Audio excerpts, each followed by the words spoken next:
The keys they gave me didn't match the lock. I stood there longer than I should have, just staring at the rusted handle, turning the wrong key again and again, feeling that small, quiet doubt settle in my chest. This was supposed to be simple. Night shift, empty factory, sit, watch, and leave. But the door didn't open until I stopped trying. It kind of gave in, like it wasn't locked in the first place. That was the first thing that didn't feel right. I pushed the door slowly, and the sound it made echoed deeper than it should have. Not just inside the entrance, but further, like the building had space behind space behind space. I stepped in. The air felt old, not dusty, just still, like it hadn't moved in a long time.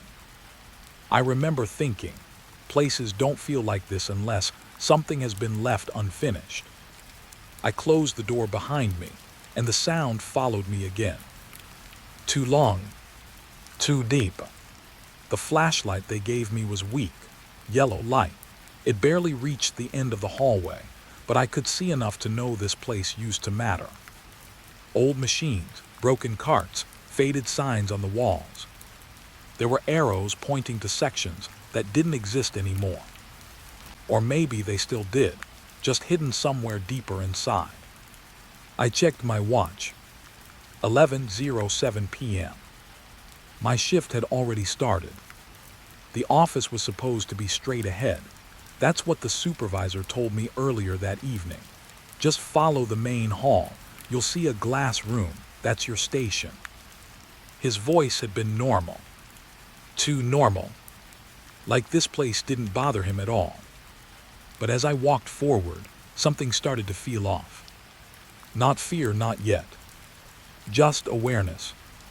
Like when you enter a room and forget why you came there, but the room remembers you. My footsteps sounded louder than they should have. Every step echoed back at me, slightly delayed. I slowed down, and that's when I heard it. A second step. Not loud, not clear, just slightly out of sync with mine. I stopped walking. The sound stopped too. I told myself it was the echo. Old buildings do that. Sound bounces around, gets trapped in corners, comes back strange. Still, I waited. 5 seconds. 10 seconds. Nothing. I kept moving. Slower this time. Careful. And again it happened. Step. Then another. But not mine. Just a little behind me. I turned around quickly. Nothing. Just the long hallway, stretching back to the door I came from, already darker than I remembered. That was the second thing. The darkness felt closer, like it had moved while I wasn't looking. I let out a small breath and kept walking. No point in overthinking. First night nerves, that's all. That's what I told myself. The office appeared just like he said it would. A glass room. Small. Placed oddly in the middle of the factory floor, like it didn't belong there. One chair. One desk. A register book. I stepped inside and closed the door. The silence inside was different. Thicker. Like the glass cut me off from something. Or maybe trapped me with it. I sat down and opened the register. Names. Dates. Times. Every guard who worked here had signed in and out. But something caught my eye immediately. Some of the names were repeated. Same handwriting. Same time. Different days. But always night shift. Always this place. I ran my finger over one of them. The ink felt fresh. That didn't make sense. This factory had been closed for years. At least that's what they told me. I checked my watch again. 11:19 p.m. Only 12 minutes had passed. It felt longer. A lot longer. That's when I heard the first real sound. Not footsteps. Not echoes. A machine. Somewhere far inside the building, something turned on. A low hum. Deeper. Slow. Like an old motor trying to wake up. I froze. Listened carefully. It continued for a few seconds, then stopped. Just like that. No build-up. No fade. Just on, then off. I stood up without thinking. I don't know why. Maybe curiosity. Maybe something else. But sitting there suddenly felt worse than moving. I stepped out of the glass office again. The factory floor looked the same, but it didn't feel the same. Something had changed. I couldn't explain it, but I could feel it. Like the building had noticed me. I walked toward the direction of the sound, each step slower than the last. The deeper I went, the more the air changed. Colder. Not natural cold, but empty cold. Like standing inside a room that had forgotten warmth. Then I saw it. A light. Far ahead. Faint but steady. That didn't make sense. There was no electricity here. They told me everything was disconnected. I stopped again. Stared at it. The light didn't flicker. Didn't move. It just existed. Like it had always been there. I took a step closer. And something inside me said I shouldn't. Not fear. Not panic. Just a quiet warning. But I kept going anyway. Because now I needed to know. That's the problem with places like this. They don't scare you away. They pull you in slowly, until turning back feels harder than going forward. As I got closer, I realized what it was. A room. Another office. But this one wasn't broken. The door was closed, and the light inside was on. I stood outside it, staring at the glass. The inside was clean. Too clean. A desk. Papers stacked neatly. A chair slightly pulled out, like someone had just stood up. I looked at the door handle. It wasn't rusted. It wasn't broken. It looked new. That was the third thing that didn't feel right. I reached for it slowly. My hand hesitated just before touching it. And that's when I heard it again. Behind me. A step. Clear this time. Not an echo. Not delayed. Just one step. I turned around fast. Nothing. But the darkness behind me felt deeper now. Closer. Like it had been waiting for me to turn. I faced the door again. And noticed something I hadn't seen before. There was a nameplate on it. Small. Metal. Slightly scratched. But readable. I leaned closer. And that's when my chest tightened. Because the name on the plate was mine. I didn't move. Didn't breathe. Just stared at it, hoping I read it wrong. But I didn't. It was my name. Spelled exactly the same. Same letters. Same order. Like it had always been there. Waiting. My hand slowly dropped away from the handle. And for the first time since I entered the building, I felt something real. Not nerves. Not curiosity. Fear. But it wasn't loud. It didn't hit me all at once. It settled in quietly. Like something sitting beside me, instead of attacking me. And in that moment, I realized something I couldn't explain. I wasn't here to guard this place. I was here because it already knew me. And somewhere deeper inside the factory, something else had just started moving. Slow, heavy, getting closer. I stepped back from the door, but the light inside the room flickered once. Just once. And I swear, for a second, I saw someone sitting in that chair, looking at me. Still, waiting. Then the light went steady again, and the chair was empty.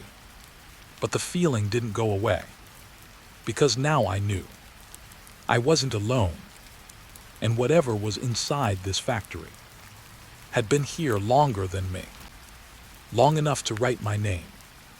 Before I even arrived, I checked my watch again. 11:21 p.m. Only 2 minutes had passed, but something told me time wasn't moving the way it should, and I hadn't even made it past my first hour. I didn't remember walking back to the glass office. 1 second I was standing in front of that door, my name staring back at me, and the next, I was inside again, sitting in the chair like I had never left. My hands were on the desk, still, cold, like I had been sitting there for a long time. I looked at the register book again. It was open, but not on the same page. I was sure of that. Before I had been reading near the middle, old entries, faded ink. Now it was flipped to the last page. Fresh, clean, and there was a new name written at the bottom. Mine. The time next to it said 11:20 p.m. I checked my watch. 11:22. I didn't remember signing it. I didn't remember picking up the pen. For a moment I tried to convince myself. Maybe I did it without thinking. Maybe I was distracted. But the handwriting, it didn't look like mine. It was neater, slower, like someone had taken their time writing each letter. I touched the ink, still wet. I pulled my hand back slowly. Something wasn't just wrong here. Something was ahead of me. Like the building already knew what I was going to do before I did it. I stood up quickly. This time I didn't hesitate. I stepped out of the glass office again and looked straight toward that other room, the one with my name on it. The light was still on, steady, waiting, but now something else was different. The hallway between me and that room felt longer. I couldn't prove it, but it felt like the distance had stretched, like the building had quietly moved things around when I wasn't paying attention. I started walking again, faster this time, each step louder than before. And that sound, that second step, it came back. Closer now. Not behind me. Beside me. Keeping pace. I didn't turn. I didn't want to see it. Because somehow, not seeing it felt safer than confirming it. I kept my eyes forward and walked straight to the door. The nameplate was still there. My name. Unchanged. Unmistakable. But now there was something under it. A second line. Smaller. I leaned closer. Night shift. My chest tightened again. I don't know why those 2 words felt heavier than my own name. But they did. Like a label. Like a role that had already been assigned to me. I reached for the handle again. This time my hand didn't hesitate. It touched the metal. Warm. That was wrong. Nothing in this place should be warm. I slowly pushed the door open. It didn't creak. Didn't resist. It opened smoothly, like it was used often. The light inside felt softer than outside. Yellow. Calm. For a second, it almost felt safe. I stepped in. The air changed immediately. It didn't smell like the factory. It smelled clean, fresh, like someone had been here recently. Maybe still was. The desk was closer than I expected. Paperwork stacked neatly. A pen placed perfectly on top. And a chair slightly turned toward the door, like it had been waiting for me to enter. I looked around slowly. The walls were different here. No cracks. No peeling paint. No rust. It didn't match the rest of the building at all. It felt preserved, like this room existed outside of everything else. I walked toward the desk, each step softer now. The floor didn't echo here. It absorbed the sound. That made it worse, because now I could hear something else. Breathing.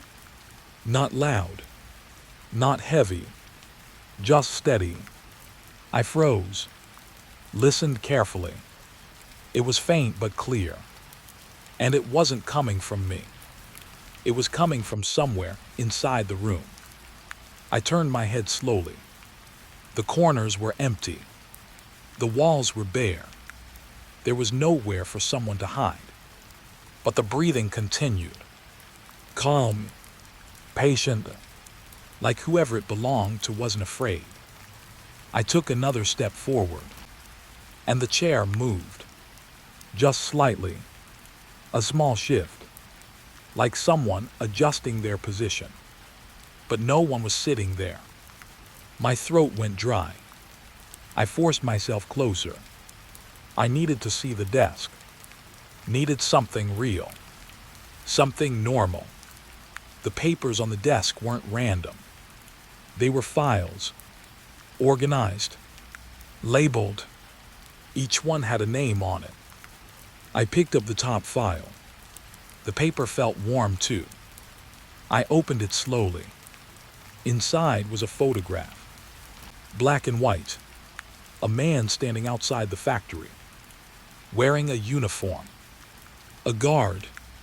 His face looked tired, empty. Below the photo, there was a name. I didn't recognize it, but something about his expression stayed with me, like he had seen something and couldn't explain it. I flipped the page. There were notes, short, simple. First night, heard movement in the east wing. Second night, lights appeared where there are no wires. Third night, I saw someone in the office. I stopped reading. My chest felt tight again. I slowly looked up from the file. At the chair, still empty, still slightly turned toward me. I swallowed and looked back down. There was one last line at the bottom of the page, written differently, darker. Fourth night, it knows my name. My hand started to shake. I dropped the file back onto the desk. And that's when I noticed something else. There were more files, dozens, all stacked the same way, all labeled. I didn't want to, but I reached for another one. Opened it. Another guard, another face, different year, same expression, same notes, same pattern. Each one ended the same way. It knows my name. I stepped back slowly. The room felt smaller now, tighter, like the walls had moved in just a little. And the breathing, it was closer, right behind me now. I turned around fast. Nothing but the door. It was no longer fully open. It had moved, just a little, like someone had pushed it halfway shut. I rushed toward it.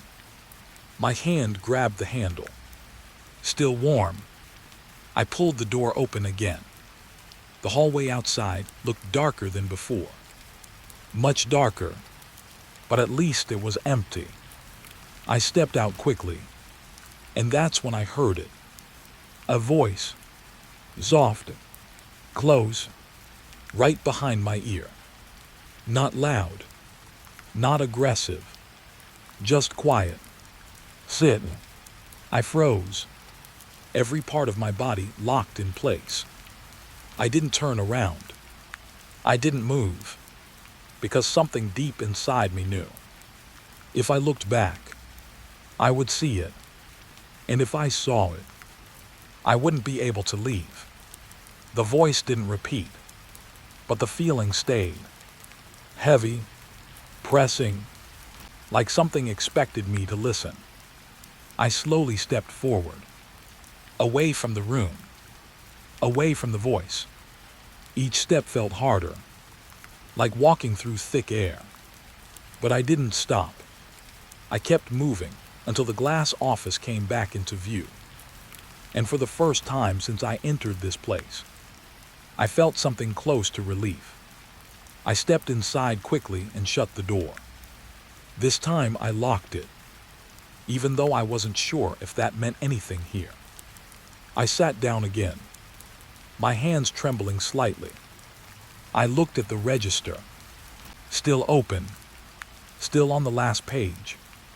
My name still there, but now there was something new under it. A second entry, same handwriting, same neat letters. Seated. My breath caught in my throat. I hadn't written that. I was sure of it. But the ink, it was still drying. And somewhere outside the glass, I heard footsteps again. Slow, heavy, not trying to hide anymore. Moving across the factory floor. Coming closer. I stared at the door, waiting, listening, and then I realized something that made it worse. Those footsteps, they weren't wandering. They weren't random.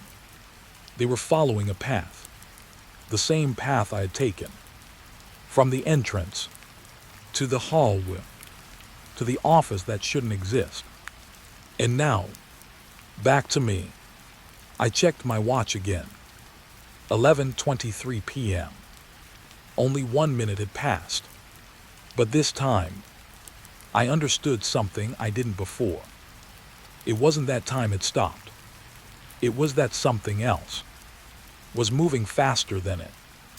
And whatever was inside this factory was learning me, step by step, choice by choice, until eventually it wouldn't need to follow anymore, because it would already know exactly where I'd be. The second hand on my watch stopped, and then it twitched backward. Just one tick, so small I almost missed it. I held my wrist closer to my face, trying to steady my breathing. The second hand moved again, forward this time, then paused. 11:23. It didn't change. Not even a second. Outside the glass, the footsteps kept coming. Slow, heavy, measured. I sat there, staring at the door, waiting for the handle to move, waiting for something to try and come in. But nothing touched it. The steps just circled, passing by the glass walls, fatting slightly, then returning again from the other side, like it was walking around me, learning the shape of the room. I tried to listen carefully, count the steps, but something strange happened. Every time I focused on the sound, it changed. Sometimes it felt close, right outside the glass. Other times far away, too far, like it had crossed the entire factory in a few seconds. That's when it hit me. It wasn't just moving. It was skipping, like time didn't apply to it the way it did to me. Or maybe time didn't apply to me anymore either. I looked back at the register. My name, the second line, seated.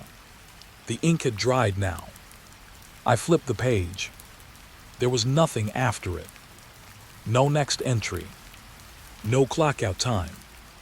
Just empty paper. Waiting.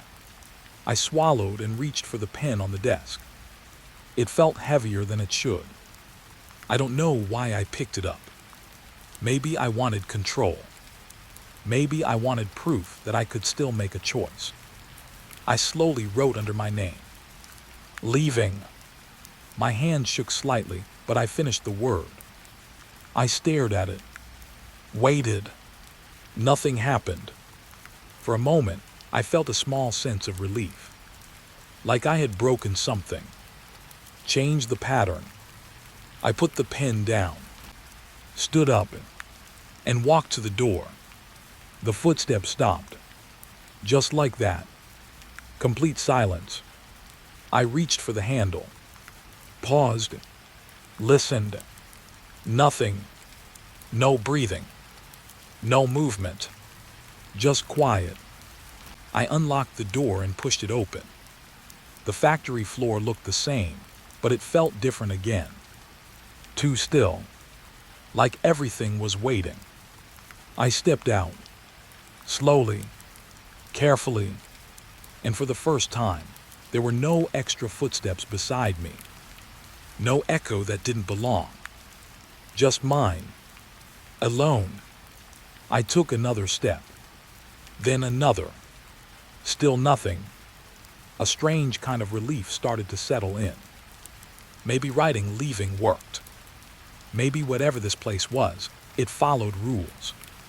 Simple ones. I turned back once, just to be sure.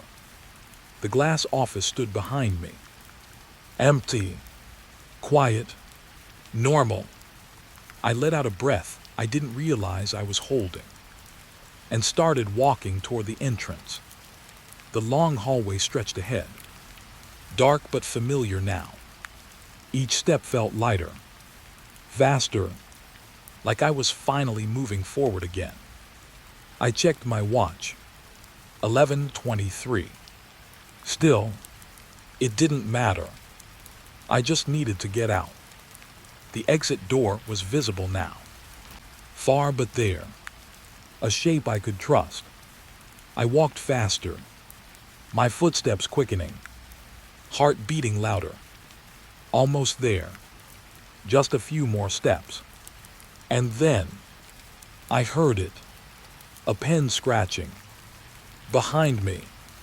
Inside the glass office. I stopped. Slowly turned around. The distance between me and the office felt longer now. Much longer than it should have been. But I could still see inside. The desk, the register, and the pen, moving by itself, writing something. My chest tightened again. I took a step back, then another. I didn't want to go back. I didn't want to see what it was writing. But something inside me needed to know. That same pull from before. Quiet, patient, unavoidable. I turned fully and started walking back. Each step heavier now. Slower, like the air had thickened again. The closer I got, the clearer it became. The pen moved in smooth strokes. Careful, deliberate, like someone experienced was holding it. But there was no hand, no figure, nothing visible, just motion. I reached the glass door, stood there, watching.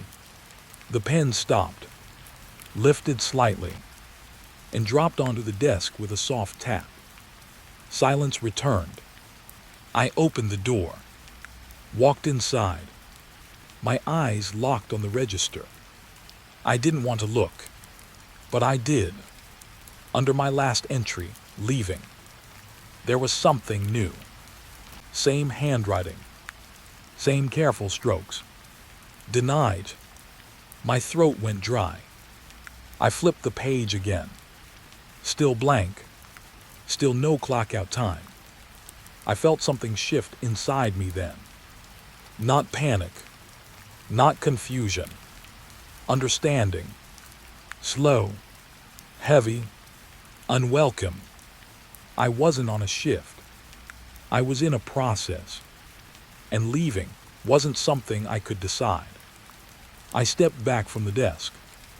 My mind racing now. Thinking of the files in the other office. The guards. The notes. Fourth night it knows my name. I had only been here minutes. Maybe less. But time didn't mean anything here. I walked out of the glass office again. This time, I didn't look toward the exit. Because I already knew. It wouldn't be that simple. Instead, I looked deeper into the factory. Into the darkness I hadn't explored yet. And that's when I saw them. At first, I thought they were shadows. shapes between the machines, still, unmoving. But then one of them shifted, just slightly, and I realized they were people, standing, watching, too far to see clearly, but close enough to feel. There were more than one, maybe 5, maybe 10. I couldn't tell. They didn't move toward me, didn't speak. They just stood there, like they had been standing for a very long time.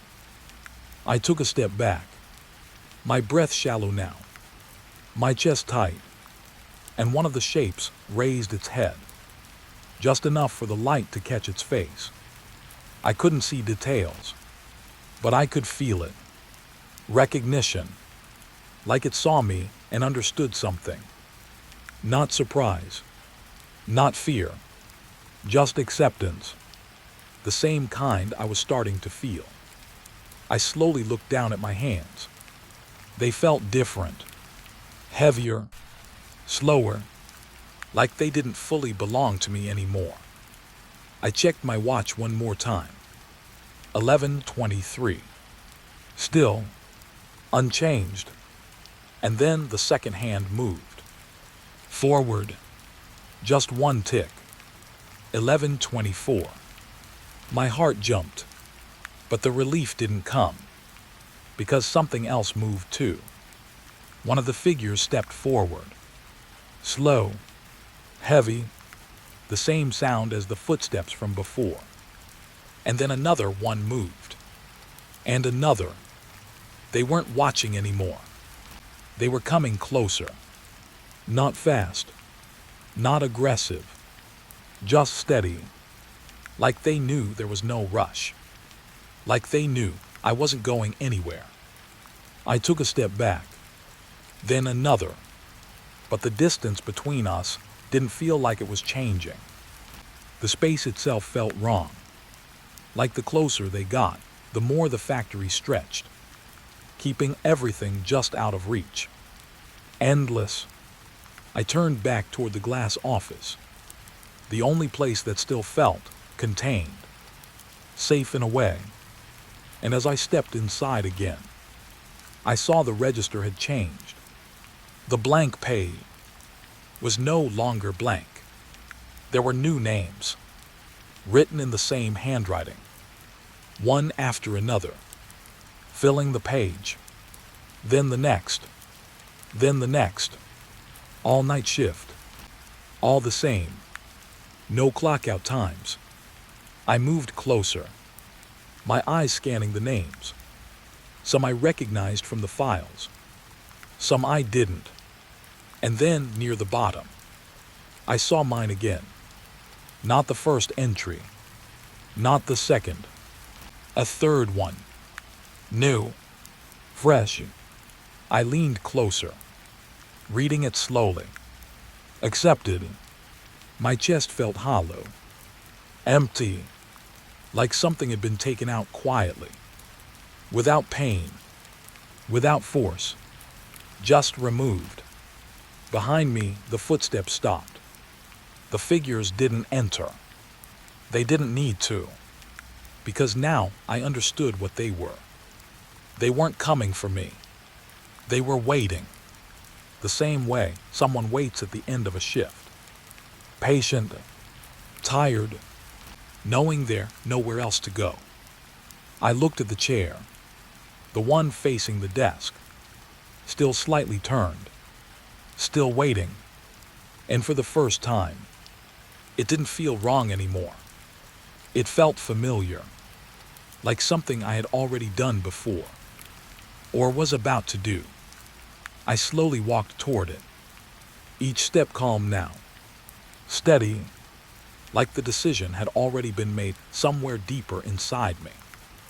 I placed my hand on the back of the chair, warm, like before, and as I pulled it out and sat down, the factory went completely silent.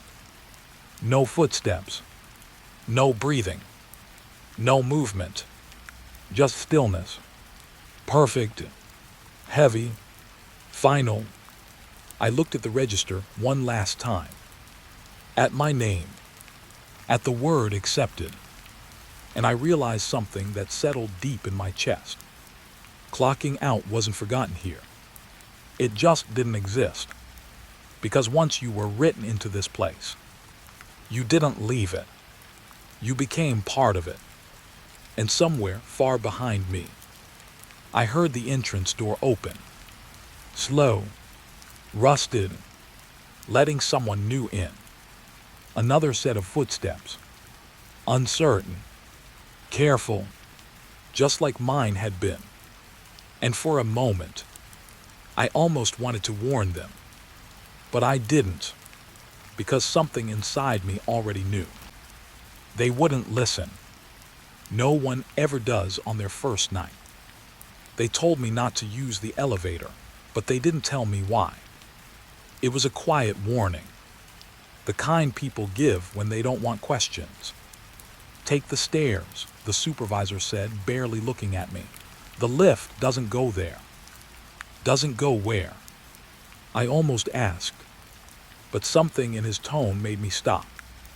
Like he had already answered that question too many times, and none of those answers had helped anyone. So I nodded, took the keycard, and walked toward the stairwell. The hospital at night feels different. Not empty, just quieter in a way that makes every small sound feel louder. A distant monitor beep. A trolley wheel rolling somewhere far away. Footsteps that echo just a little too long. But as I pushed open the stairwell door, even those sounds disappeared. The silence inside felt sealed, like the air itself didn't want to move. I started climbing. 1 floor, 2, 3. The lights above flickered softly, not enough to go out, just enough to make me notice. Floor 4 was where I was supposed to stop. That's what the note said. Wing C Level 4, night duty. Simple, normal. Except when I reached the 4th floor door, there was no sign. No Wing C. No direction. Just a plain metal door, slightly scratched around the handle. I stood there for a second, listening. Nothing. Not even the faint hospital sounds from below. I swiped the keycard. It worked instantly. The lock clicked. Too quickly. Like it had been waiting. I pushed the door open. The smell hit me first. Not bad, just old. Like closed rooms and unused sheets. The lights were already on. Soft. Dim. A long hallway stretched in front of me. Doors on both sides. All closed. All identical. No movement. No sound. I stepped inside slowly. The door behind me shut on its own. Not loud. Just final. I turned back quickly. Reached for the handle. Tried it. Locked. I swiped the key card again. Nothing.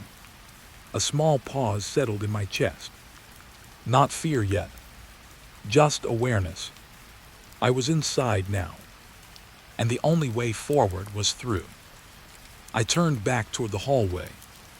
Something felt off immediately. Not visually. Everything looked normal. Clean floors.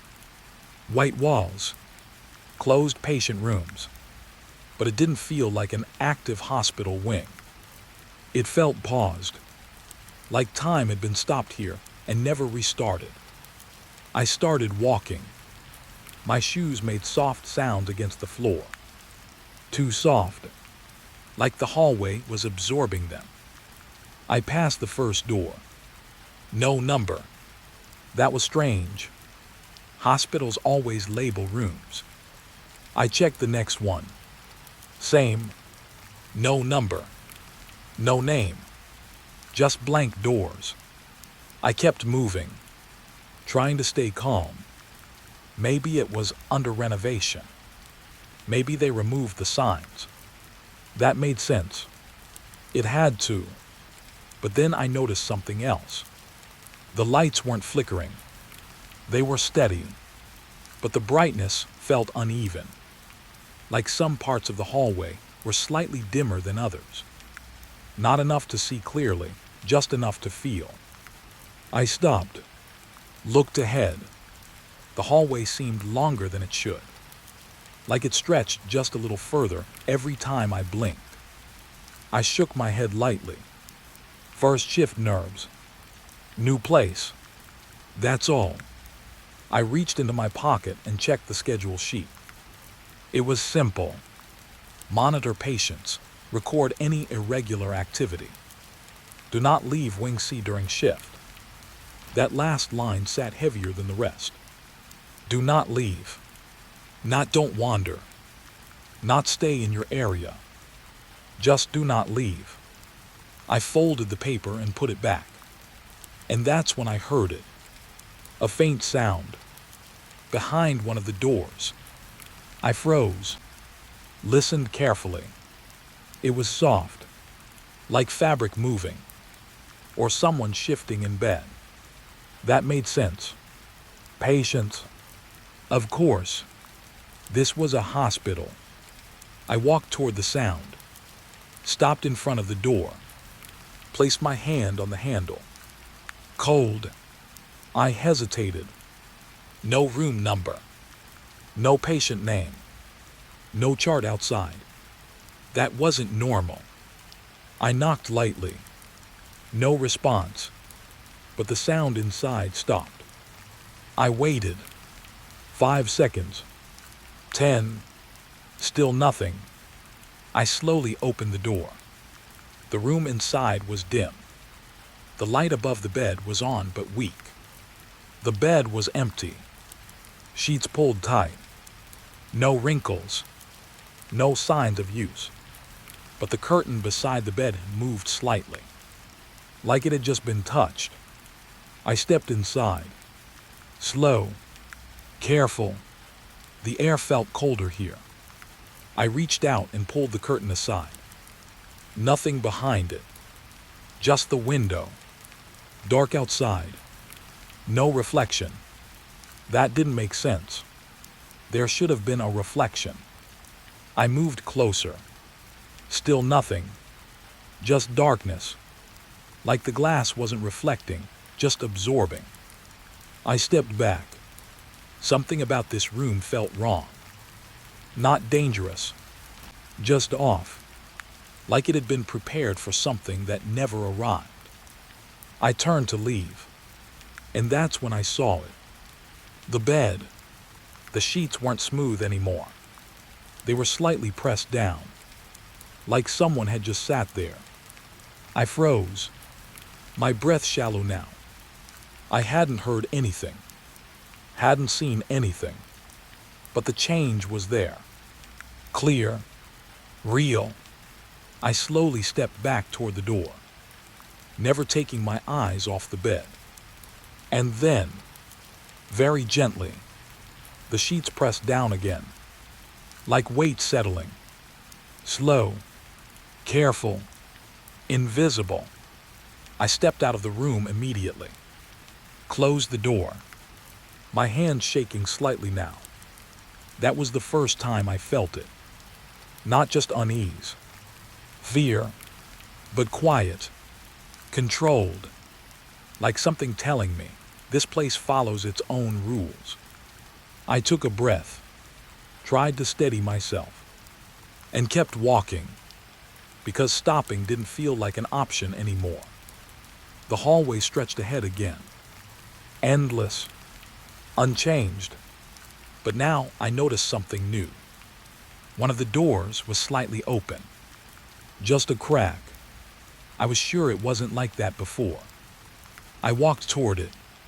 Slow. Careful. Each step heavier than the last. The gap in the door showed darkness inside. No light. No movement. I reached the door. Pushed it open slightly more. The room inside was completely dark. No light at all. That didn't make sense. Every other room had at least one light on. I stepped inside, and the door closed behind me. Soft, final. The darkness felt thick, heavy. I couldn't see anything, not even my own hands clearly. I reached for the wall, searching for a switch. My fingers brushed something. Not a switch. Something softer, like skin. I pulled my hand back instantly. My heart jumped, but there was no reaction. No movement. No sound. Just silence. I stood there frozen, trying to understand what I had touched. Slowly, I reached out again. Carefully, my fingers found it. An arm. Cold. Still. Standing upright. I moved my hand slightly higher. A shoulder. Then a face. Eyes closed. Skin pale. A person standing in the dark. Not breathing. Not moving. Just there. I stepped back quickly. My back hit the wall. And suddenly, the light turned on. Soft. Dim. The room became visible. And I saw them. Not one. 5. Standing around the room. All in patient gowns. All still. Eyes closed. Facing different directions. Like they had been placed there and forgotten. My chest tightened. I looked at their faces. Each one looked calm. Peaceful. But something about them felt wrong. Too still. Too quiet. Like they weren't asleep. Just paused. I moved toward the door slowly, my hand reaching for the handle. And then, one of them opened their eyes. Not fast. Not sudden. Just slowly. Looking straight at me. No emotion. No confusion. Just awareness. My breath caught. I couldn't move. And then they spoke. Soft. Barely above a whisper. You're new. My throat felt dry. I tried to answer, but nothing came out. They tilted their heads slightly, still watching me. And then they said something that made my chest drop. You shouldn't have come up here. The others didn't move, didn't react, just stood there, eyes closed, like they were still waiting. I forced myself to grab the handle and pull the door open. Stepped out into the hallway. The door shut behind me immediately. I stood there for a moment, breathing heavy, trying to process what I just saw. But something else pulled my attention. The hallway. It wasn't empty anymore. Far ahead near the end, I saw movement. A figure, standing near the corner, watching me, still, unmoving. And slowly, another door down the hallway began to open, on its own, just a crack, like the one before, like something inside wanted me to come closer. I stayed where I was, because now I understood something I didn't before. This wing wasn't abandoned. It was sealed, and whatever was inside it wasn't trying to get out. It was waiting for someone to walk in. I pushed the cart down the narrow corridor, wheels squeaking softly against the tile. The smell of antiseptic mixed with something else, something faint, almost sweet, that made the back of my throat tight. Night had fully settled over the hospital, and in Wing C, silence hung like thick velvet. Not the comfortable kind of quiet either, the kind that lets you breathe. No, this was the kind that pressed against your chest, making every small noise, every echo of my footsteps, feel like it carried meaning. I stopped outside room 12. At least that's what the faded number plate said. The door was closed and the light under it glowed faintly. I glanced at the chart in my hands. Nothing. Room 12 wasn't listed. There was no patient assigned. Nothing. The floor plan didn't even have this corridor marked as accessible, and yet here I was, staring at a door that should not exist. I told myself to keep it rational. Hospitals are old, wings get remodeled, sometimes paperwork is slow. Maybe a patient was moved here temporarily. But even as I pushed the door open, the rational voice faltered. The hinges creaked just enough to make the sound intimate, personal, like the building itself was acknowledging my intrusion. Inside, the room looked normal. A hospital bed, sheets folded neatly, the monitor blinking softly, but it was empty. At first glance, anyway. I stepped closer and the air shifted. Not a breeze, just pressure. A feeling like someone was there, just beyond vision. I froze. My heartbeat made its own echo in my ears. Then I noticed the chair beside the bed. Upright, perfectly placed, facing the window. And sitting in it was a figure. A woman, pale, still, eyes closed. Her hospital gown was faded, almost gray in the dim light. Her hair draped over her shoulders, tangled in ways that suggested she hadn't moved in hours. Or days. I swallowed, tried to clear my throat. "Excuse me," I whispered. No response. I stepped closer. Every instinct screamed to turn back, but curiosity, terrible, foolish curiosity, pushed me forward. Her eyes opened slowly. Not fast, not startled, just aware. Calm, unnervingly calm. They were gray, almost matching the light in the room, and they seemed to absorb rather than reflect it. My breath caught. I wanted to apologize, explain why I was here, but no words came. "Who are you?" I managed, voice shaking slightly. She tilted her head. Not a question, not confusion, just observation. And then she said something that made my stomach clench. "You shouldn't be here." I stumbled back. The air felt thicker, heavier, like it had weight. My fingers gripped the edge of the bed for support. I'm the nurse," I said, hoping that would matter. "I was assigned to this wing," my voice faltered. She didn't move. She just stared, expression neutral, her presence wrong. Almost like she belonged to the room itself. My rational mind tried to find explanations. Maybe she was a patient with dementia, wandering unnoticed. But the room was clean, organized. Nothing about this suggested neglect. I stepped closer again. The closer I got, the more I noticed details that didn't make sense. Her gown had no ID tag, no wristband, no chart. Nothing. Her skin, pale as it was, had no signs of the hospital routine. No IV marks, no injections, nothing. She hadn't been treated here, and yet she was here. I tried the obvious next step, checked the computer system at the nurse's station. But the terminal displayed no room 12. No patient in room 12. Nothing. Every record matched the floor plan, every chart accounted for. And yet I could see her, clearly, sitting in the chair, waiting. A soft noise made me jump, a shuffling behind me. I spun around, but the corridor was empty. I could feel my pulse in my temples. Something was off. My senses were heightened. Every creak in the ceiling tiles, every hum of the monitor felt intentional, as if the hospital itself were orchestrating my fear. I returned my attention to the woman. She hadn't moved. She didn't need to. Her presence alone was demanding, and then she spoke again. "You'll understand soon." I froze, my mind raced. Understand what? Why was she here? Why was she real when the record said she shouldn't be?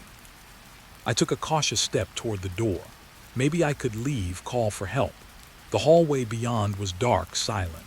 But the moment I moved, her eyes shifted slightly, following me. Not just with the head. The eyes themselves, they tracked. And I realized with a cold certainty that the room didn't want me to leave. I told myself to breathe, rationalize. Maybe it was exhaustion, first-night nerves. But the exhaustion didn't explain the subtle warmth in the air, the faint smell of something sweet like old perfume that seemed to emanate from her. Or the way the light above flickered slightly when I looked away, as if the room itself were alive, aware of my attention. I glanced at the bed, still empty, but I couldn't stop noticing it. The sheets shifted again, as if someone had just pressed down, then lifted. My chest tightened. I told myself I was imagining things, I needed to leave. And yet I stayed. Because beneath the fear, a part of me was drawn to her, to understand, to know. And as I stood there, staring at a patient who didn't exist on any record, I realized something I hadn't admitted before. I didn't know if I wanted answers. The corridor outside remained silent. No footsteps, no trolleys, just a steady, almost imperceptible hum.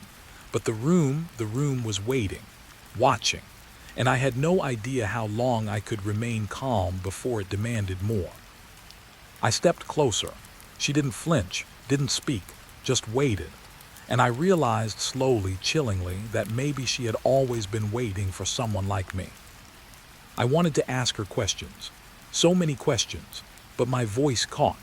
And in that pause, the light flickered one last time, and I thought I saw a shadow move across the bed, soft, deliberate, but too quick to identify. I knew at that moment that the night was far from over. That room 12 had its own rhythm, its own rules, and I had just begun to notice them. And somewhere deep in my mind, a whisper echoed, "Some patients are not meant to leave." I was pushing the cart down the silent corridor when it began, a soft sound like someone exhaling far away. At first, I thought it was the old ventilation system, pipes contracting in the night. But it wasn't the usual groan or hiss. It was something deliberate, almost like voices whispering just out of comprehension, flowing through the vents. I stopped mid-step, heart tightening. The cart wheels squeaked, loud in the hush, and the sound in the vents paused for a second, then resumed. The whispers weren't words, not yet. Just fragments, syllables curling around the bends of the ducts, brushing my awareness.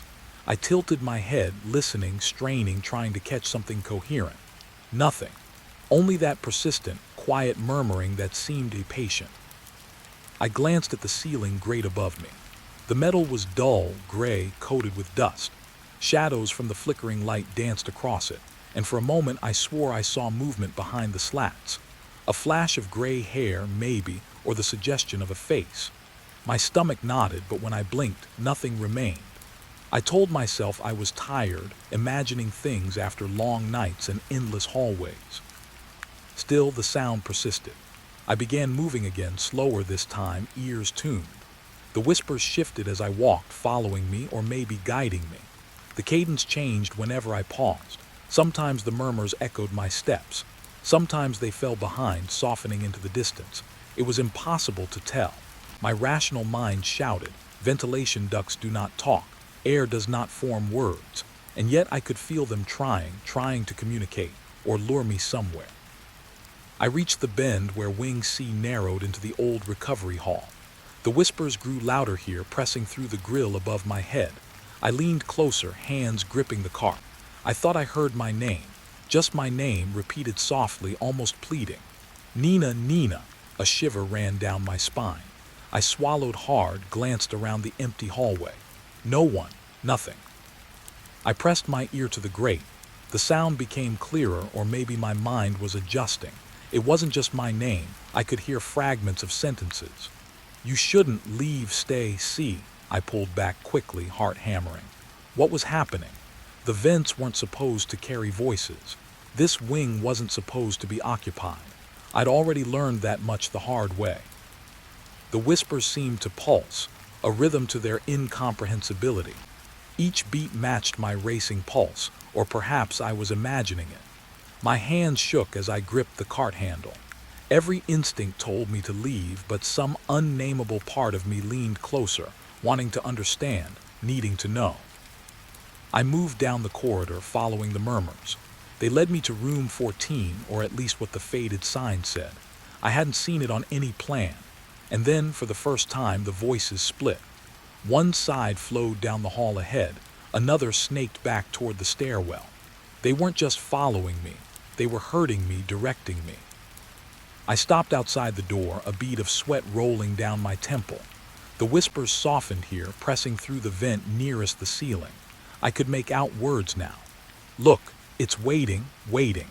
My fingers hovered over the handle. What would I find inside? Why did it feel like the vent itself had something to reveal, something I wasn't prepared to see? I remembered the stories. Nurses talking about late-night shadows, old staff murmuring about corridors that changed, rooms that weren't supposed to exist. I dismissed them. I told myself hospitals breed stories in the dark. Now, every tale was pressing into me, embodied in those vent voices. A sudden metallic clatter echoed from the far end of the hallway. I jumped, cart nearly tipping. The whispers faltered, then surged again, more insistent. See, see. My pulse was deafening in my ears. Something urged me forward, and I obeyed, terrified and curious in equal measure. The closer I got, the more I realized the air had changed. It was thicker here, heavier, with a faint, sweet tang I couldn't place. The hum of the lights above seemed to join in with the voices, a low vibration that rattled my chest. I pressed my ear to the grate again, and the whispers were clearer, almost coherent. They're still here, trapped, waiting. I stepped back, shaking. What did that mean? Trapped? Who? I glanced at the floor, the walls, the dark corners, empty, absolutely empty. And yet the whispers insisted otherwise. I could feel eyes in the shadows, not human eyes, but some presence that moved with the voices, just beyond the edge of perception. I leaned closer to the vent again, as if proximity could clarify the mystery. And then, for the briefest moment, I thought I saw a hand press against the inside of the grill. Pale, thin, impossibly long fingers. Gone the instant I blinked. My rational mind screamed. It couldn't be real. Hospitals don't hide people in ventilation shafts. And yet, every instinct, every nerve ending told me something had been here, something that didn't belong in daylight. I stepped back and forced myself to breathe. Maybe it was a hallucination, stress, exhaustion. But the vent still whispered, still murmured. I could almost make out a pattern now. Names, dates, fragments of conversations that should never have left the mouths of the dead. I realized with a growing, icy certainty that I wasn't the first to hear them. These voices had been here long before me, whispering to the night staff, luring the curious, feeding on those who came alone. And if I stayed too long, maybe I would become part of the story, another fragment caught in the ventilation, whispering to the next nurse. I backed away slowly, the cart squeaking against the floor tiles, the murmurs following in a soft, omnipresent echo. Somewhere deep in the building, I sensed movement, a presence aligning with the voices, watching, patient, waiting for me to step too close again. The hall stretched endlessly ahead, shadows pooling under the flickering lights. The vent above continued its quiet chant. I wanted to leave, to escape the whispering, to push past reason and run. But some thread tethered me, compelled me to linger, to listen, to understand. I knew the voices would not stop, not until they had me. And even then, I wasn't sure if leaving was possible, or if anyone ever truly left Wing C at night. A shiver ran through me as I forced myself onward, one step at a time, toward the unknown. The whispers followed, always following. I first noticed it on the clipboards. At first, it seemed like a mistake. Handwritten notes, patient charts, signatures scrawled across discharge papers. But the ink wasn't black, not quite. It had a dark reddish hue that caught the dim light like wet metal.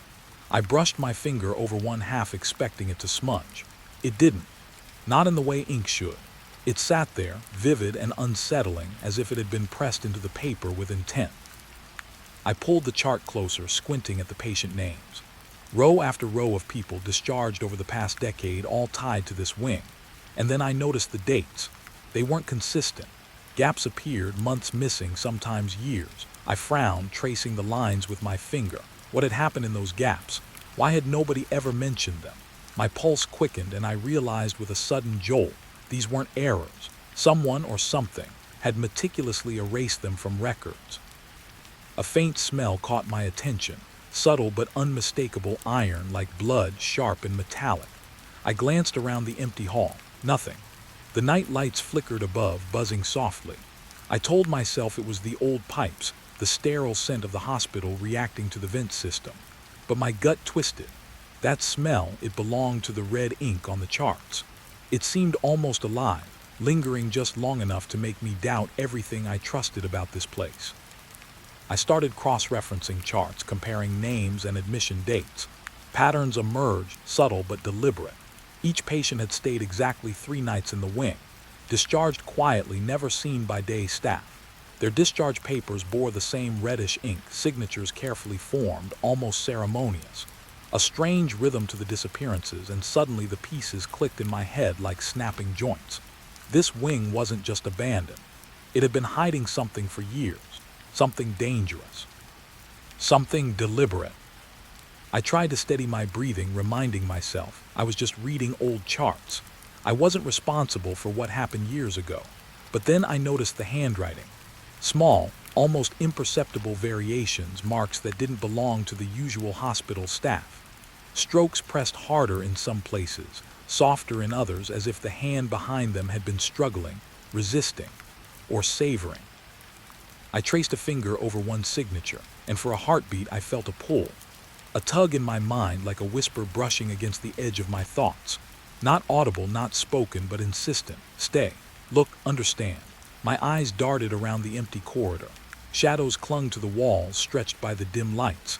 The air felt thicker here, heavier, almost viscous. My pulse thudded painfully. I wanted to leave, wanted to run, but the charts had drawn me in and I couldn't stop now. Another discovery stopped me cold. Between patient entries, almost hidden in the margins, were initials. Tiny, precise, RC repeated over and over, almost obsessively. I tried to recall the staff from old rosters. No one. RC didn't exist, not officially. And yet the initials appeared in nearly every record linked to disappearances. Someone or something had been orchestrating these discharges for years, leaving traces in the most subtle, deliberate way. I heard a faint creak behind me and spun around. Empty hall, just my cart humming softly against the tile. The shadows seemed to twitch, stretching unnaturally toward the charts I held. I clutched them tighter, noticing for the first time that the red ink almost seemed to pulse, the strokes alive, writhing slightly under the flickering lights. My stomach churned, and a whisper of panic brushed against my consciousness. This was no ordinary wing, not ordinary by any measure. The pattern was undeniable now. Every 3-night stay, every discharge signed in the same dark ink, every patient gone without record beyond these papers. And I began to see another thread connecting them, not just the signatures, not just the initials, but the locations they'd been found near the vent systems. The very same ducts that had whispered to me nights before. A connection forming, invisible but growing, and the realization made my skin crawl.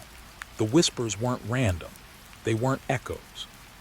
They were messages, warnings, or invitations. I shivered and traced another chart. This one dated decades earlier, edges yellowed, corners brittle, the signature still vivid. The initials RC scrawled almost playfully in the corner. My hand trembled as I read the note attached. Discharged safely, returned as requested. Returned. Returned where? My mind snapped back to the whispers in the vents, the faint faces I thought I'd seen, the pull toward the shadowed rooms. Could it be?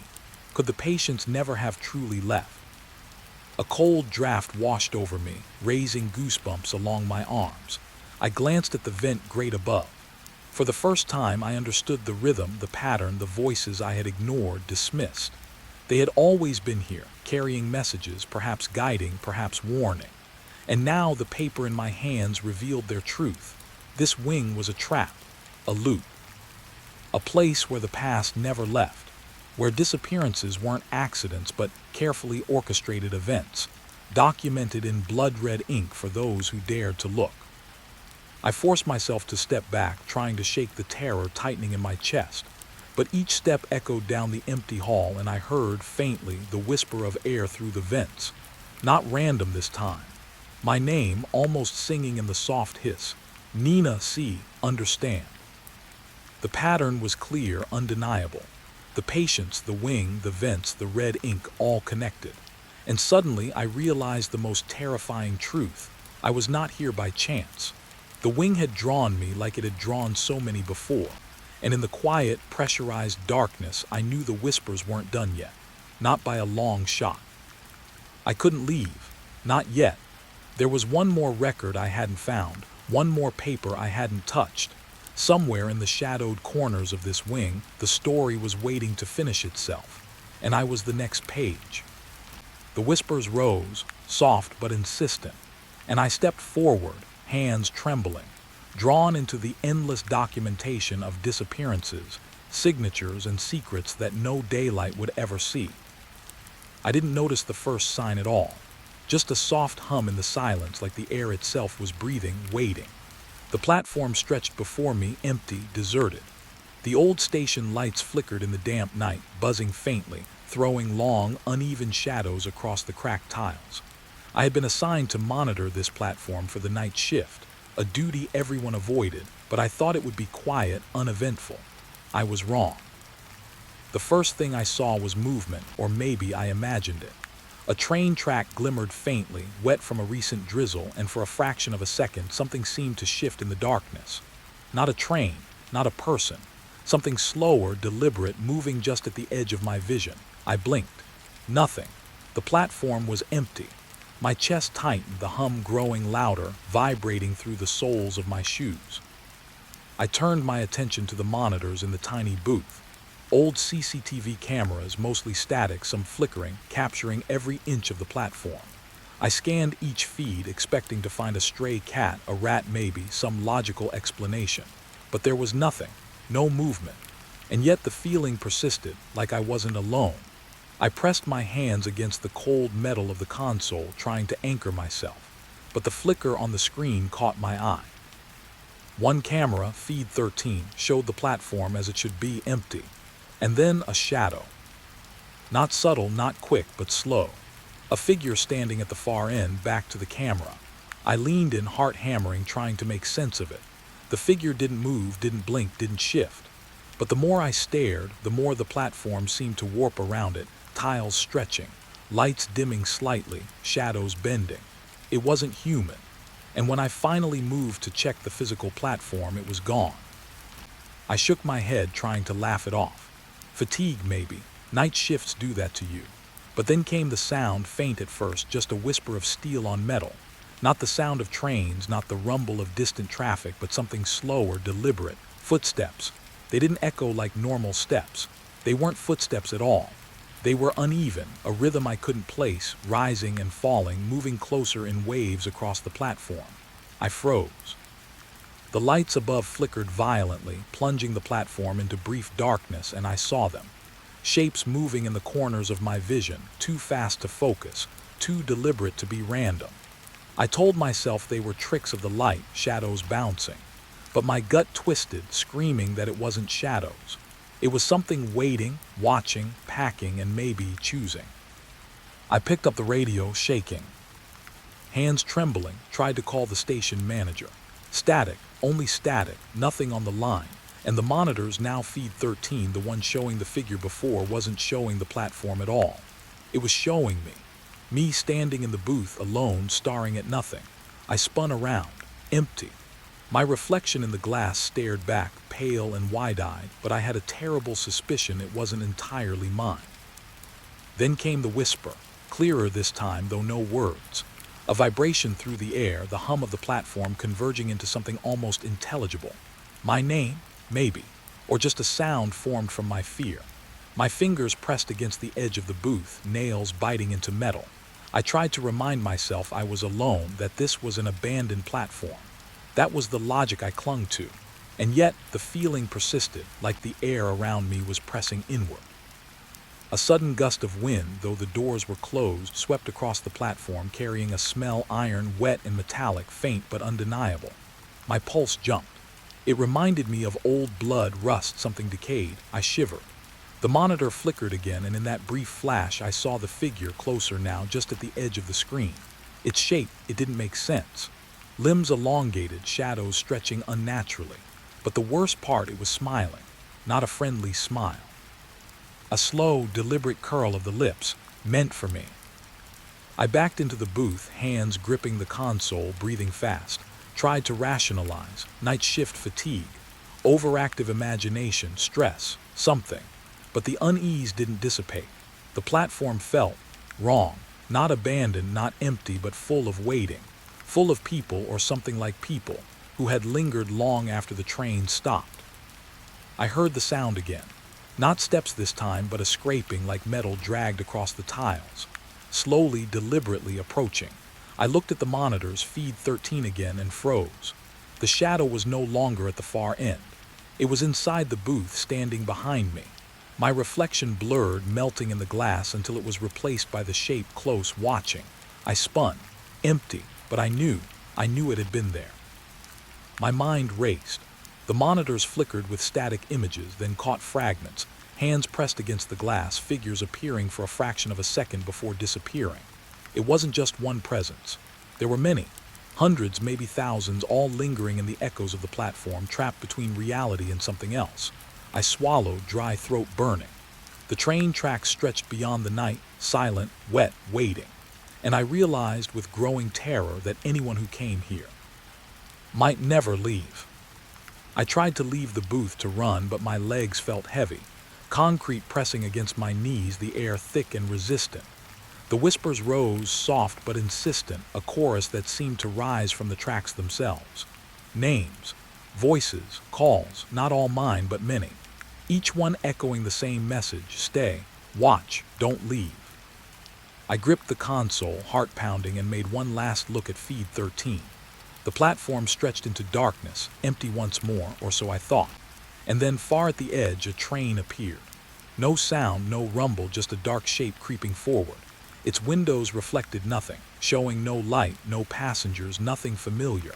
Yet something inside me knew it was full of waiting, full of past watchers, past victims, all lingering in the shadows of the midnight platform.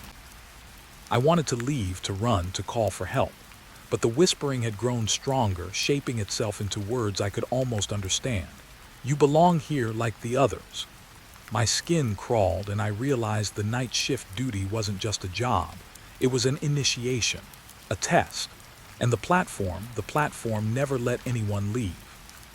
The train rolled closer, silent as a shadow, and I stepped back, drawn, trapped, my reflection still smiling in the monitor glass. Somewhere in the distance, the other voices joined in, rising in a crescendo, carrying names I had never known and faces I would never see in daylight. And then I understood. The night wasn't waiting for the morning. The night belonged to the platform, and I had just clocked in. I turned the dusty ledger over in my hands, tracing the faded ink with a trembling finger. Each name stared back at me like a ghost I didn't recognize, a list that didn't make sense. Some were ordinary names, common enough to blend into the city, but others had that weight, the kind that made your stomach sink when you speak them aloud. I whispered one, just once, and it felt like a hand had closed around my chest. Platform outside was empty, or so I thought. The night pressed against the windows of the booth, thick and cold, carrying the faint smell of rain-soaked steel. The trains had stopped running decades ago, yet the ledger suggested they had carried people until they never returned.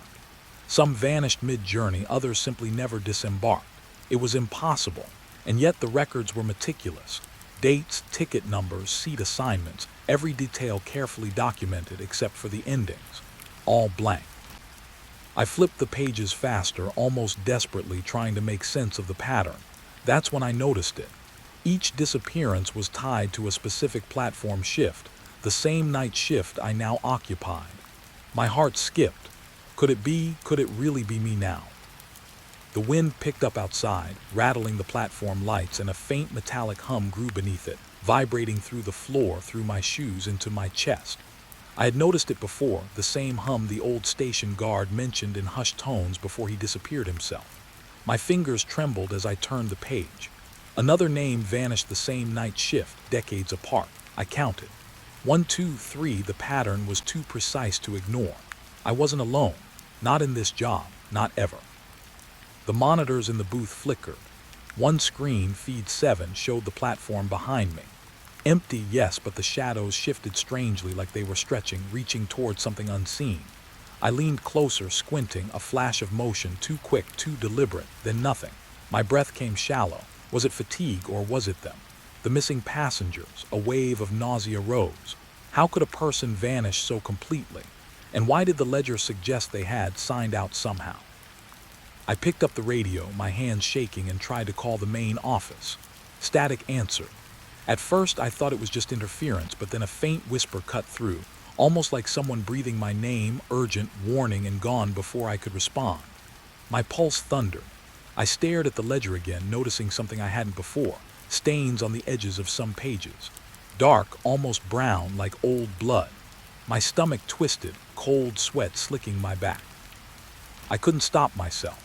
I traced a finger along the stains and a chill shot up my arm. The pages were brittle, the ink faint, but beneath the surface there were scratches. Tiny, deliberate lines etched into the paper beneath the ink. Names that had been written decades ago altered, changed. And beneath some of them, tiny loops, like initials but not human letters. Symbols that pressed at my mind, demanding attention, understanding I wasn't sure I had. A scraping noise echoed across the platform. Slow, deliberate, coming from somewhere between the tracks. My eyes darted to the monitors. Feed 7 again. A figure. I froze. Barely visible, hazy, like a memory standing at the far end. Its head tilted slightly, observing me. Not human, not alive, but unmistakably aware. And then another figure appeared beside it. And another. Slowly, like shadows peeling away from the night. They didn't move like humans, didn't breathe like humans, but they were there. Waiting. Watching. I backed away from the desk, knocking over a cup of pens. The clatter echoed too loudly. The figures didn't flinch. My mind raced. They couldn't be real. People don't just vanish and linger like memories made flesh. And yet the ledger in my hands felt impossibly real. I turned another page. More names, more dates. The same pattern. Night shifts, empty departures, and then my name. I froze. My own name scrawled in faded ink on a page I could swear hadn't been there before. The date tonight. My pulse roared in my ears. The wind outside carried voices, low, unintelligible, but insistent. My hands shook, unable to close the ledger fast enough. I pressed it to my chest, trying to convince myself it was a hallucination, a cruel prank, the product of exhaustion. But deep down, I knew better. The platform lights flickered violently, and for a split second the shadows on the monitors aligned. Hundreds of faces, some familiar, some impossible, all starring, all grinning faintly. Some faces I recognized from the old files, faded photographs in the station archives. Others were blank, featureless but no less menacing. And then a whisper again, closer this time, clear enough to understand. "It's your turn." I stumbled back, heart hammering. The booth door rattled. I spun, expecting a gust of wind. Nothing. Only the shadows shifting toward me, almost solid now, almost breathing, pressing through the glass, pressing through reality itself. I felt the ledger vibrate in my hands, like something inside it was alive, pulling me, demanding I understand. I couldn't move, couldn't breathe. The whispering grew, layering itself over my thoughts, wrapping around my mind like fog. The names, the dates, the faces melding, overlapping. Past victims lost to the platform, trapped between shifts, somewhere in the fabric of this abandoned station. I realized with sickening clarity, the ledger wasn't a record of the past. It was a ledger of inevitability, and tonight it had my name. A sudden chill froze me to the floor. My eyes darted to the monitors again. Feed 7, empty platform. But beneath the empty surface, a ripple of motion. Not shadows, not people, something else. And then the page of the ledger flipped by itself, landing open to a single line. "No one leaves, not tonight, not ever." The words burned into my mind. The whispers crescendoed, voices overlapping in frantic insistence. My reflection in the monitor glass no longer matched me. Its eyes, wider, darker, smiling faintly, mocking. And I understood the platform didn't just take people. It waited. It recorded. It claimed them slowly, methodically, until the ledger was full, until the night shift had a new name. I dropped the ledger. It hit the floor with a thud that sounded like a coffin closing. And yet from somewhere deep beneath the tracks, a sound answered, scraping, soft and deliberate, growing closer. The platform stretched out into darkness, endless, wet tiles gleaming faintly, lights flickering, waiting. And I knew no one had ever truly left. My hands went to the door, to the radio, to anything that could get me out. But the whispering wrapped around me, tightening. "Stay, watch, you belong." And in that moment, I realized it wasn't just the passengers who vanished. It was anyone who tried to leave.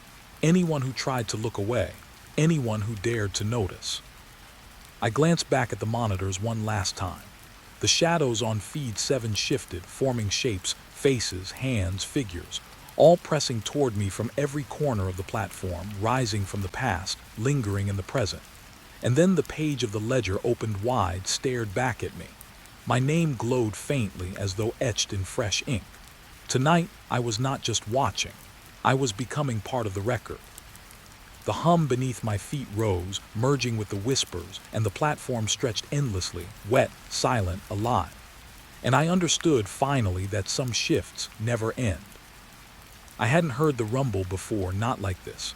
It started deep beneath the platform, a vibration that shook through the soles of my boots, through the booth floor, up into my chest. My eyes darted to the tracks. Nothing. Then a shadow stretched along the rails, long and low, like a cloud crawling along the ground. And then I saw it, the train. It emerged slowly, impossibly silent, headlights dim and yellow, cutting through the fog that had crept along the platform like smoke. Its windows were dark, like black mirrors. No passengers, no signs of life, or so I thought. My stomach sank, a knot tightening. Something about this train felt wrong. Every instinct screamed that it shouldn't be here. Not tonight, not ever. The whistle never came. Not a chime, not a warning. The train glided in like it had always belonged, yet everything in my body knew it didn't. I gripped the edge of the control booth, feeling the cold sweat on my palms, listening to the faint hum it gave off. The air smelled metallic and damp, like iron soaked in rain. I leaned closer, trying to see inside. Empty seats. But then my reflection in the glass, it wasn't just mine. A second shadow lingered behind me. I spun around. Nothing. Just the platform stretching into darkness. But when I looked back at the train, the empty silhouettes in the seats seemed aware. Heads tilted in unison, staring at me. My pulse jumped. They didn't move, but the way they occupied space, perfectly still, made my skin crawl. I couldn't shake the feeling that I was being measured, judged, recorded. The booth lights flickered, low and unsteady, and the hum from the tracks rose. I thought about running, but my legs felt like lead. The train doors slid open silently, inviting or maybe daring me to look closer. I swallowed hard, and the faint echo of whispers, almost like laughter, slithered through the air vents. They weren't human sounds. Not exactly. I stepped closer to the edge of the platform.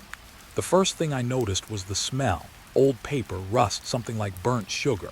It filled my nose, sharp and sickly sweet. And then I saw it etched faintly into the metal of the train's door frame, scratches deep and deliberate, names, dates. They matched the ledger I had seen days ago, the one filled with the passengers who had vanished decades ago. My stomach churned. This train wasn't just a vehicle. It was a marker, a vessel for the forgotten, the claimed. I forced my eyes back to the interior. The seats were empty, yes, but shadows clung to them like smudges of dark paint on light canvas. I tried to move, to step away, but the platform felt wrong under my feet, the tiles slick like wet glass. The wind outside carried something faint, voices whispering my name. Not once, not twice, but layered, overlapping, urgent. The ledger flashed in my memory, the inked words echoing. No one leaves, not tonight, not ever. I glanced down the platform. It stretched further than it should, endless, disappearing into fog that moved against the wind. The train doors remained open, patient, and I felt the pull, the same pull I'd felt when I first looked at the ledger. My hands shook, my breath ragged. I couldn't tell if I was drawn to it or repelled. Perhaps both. Perhaps the same thing. Something moved inside the train, just at the edge of vision. A figure rising from one of the seats, indistinct, almost like smoke curling into form. My heart thundered. It shouldn't exist. No one should be on this train. And yet the movement was undeniable. I blinked. Nothing. But the air seemed thicker now, pressing at my face, my chest. I stepped back, tripping over my own feet, and the shadows on the platform lengthened, reaching toward me in slow, impossible arcs. I tried the radio, static.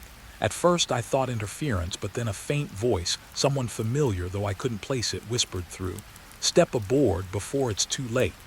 My hands froze over the microphone. I didn't recognize the voice, but I knew that it wasn't an invitation. It was a warning. and yet the words wrapped around my mind like smoke, making it hard to think. The train's hum grew louder, resonating through the rails, through my teeth, rattling the booth glass. I leaned closer again, almost hypnotized. The seats empty, yet some were occupied by vague shadows, indistinct, yet somehow real. They didn't move, didn't breathe, yet their presence was a weight I could feel pressing into my chest. And then I noticed tiny scratches along the edge of the seats. Names, dates, some familiar, some mine. A flicker of light from the train interior revealed faces pressed against the windows, faces from the ledger, their eyes hollow, starring, yet alive in a way that terrified me. I stumbled back, catching the edge of the booth desk. Something cold pressed against my ankle. I looked down. Nothing. But the whispering rose again, now urgent, frantic. The platform beneath me felt unstable, like I was standing on shifting ice. The train whistle finally sounded, low and impossible, not a warning but a statement. The platform lights dimmed, shadows stretching long and thin. I realized then the train wasn't waiting for passengers. It was waiting for me. I had read the ledger. I had watched the records, and now it had arrived. My name, my shift, my turn. I tried to step back, away from the edge, but the fog seemed to rise around my legs, thickening, sticky. The shadows from the train began to stretch across the platform, reaching, curling toward me. My breath came in shallow gasps. I couldn't move fast enough, slow enough, or anywhere at all. The whispers became words. Step aboard or remain forgotten. I looked back at the tracks, endless, black, empty, yet I could see movement beneath the surface. Not shadows, not light, something else waiting, coiling. My pulse raced. My mind spun with questions I didn't want to answer. How many had walked this platform before me, trapped in the spaces between shifts? How many names did the ledger already hold? And now, how many would be added tonight? I felt the pull again, the train doors. Open and silent, the shadows pressing closer, the whispering insistent, and I understood with a clarity that terrified me. The train didn't stop for anyone. It didn't transport passengers. It claimed them, recorded them, integrated them into the endless, silent journey that began long before I was born and would continue long after I was gone. I stumbled back further, trying to escape the pull, the presence, the inevitability. And yet the platform seemed to stretch, twisting, bending, pulling me closer to the train. The shadows merged, dark and shapeless, pressing from the edges of reality. I caught a glimpse of the ledger in my mind, names scratched in fatting ink, and at the bottom of the page mine. The train waited, silent, patient, inevitable, and I realized the platform wasn't abandoned. Not truly. It never had been. Every shift, every night, every worker who thought they were alone, they were never alone.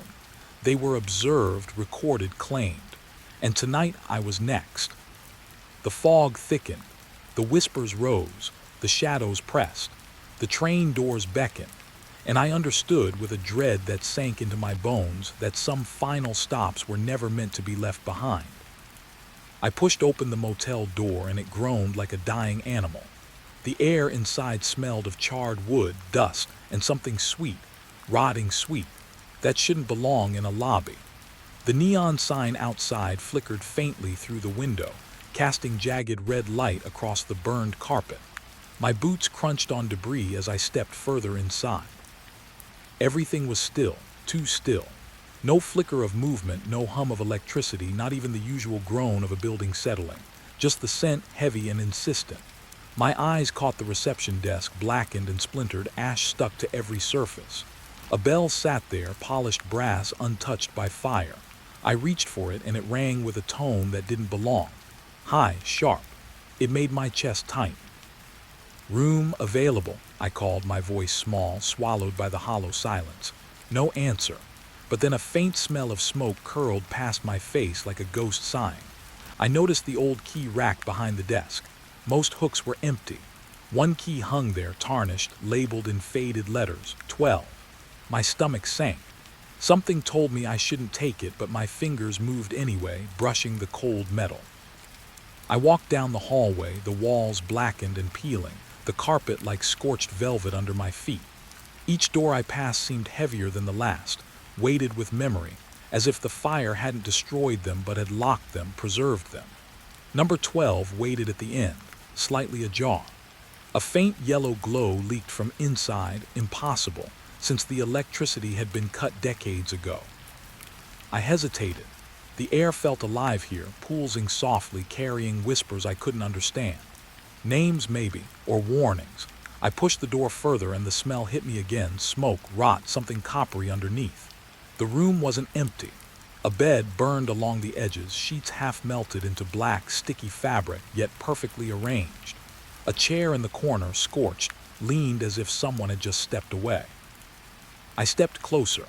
My reflection in the cracked mirror on the wall, it wasn't quite mine. Shadows clung to my figure, stretched unnaturally, and one corner of the room seemed darker than the rest, thicker, almost liquid. I told myself it was my imagination, but the hair on my arms bristled anyway. Something moved there. Slow, deliberate, but when I blinked, nothing. The glow from the corner pulsed again. I realized it was fire, but no flames, no smoke.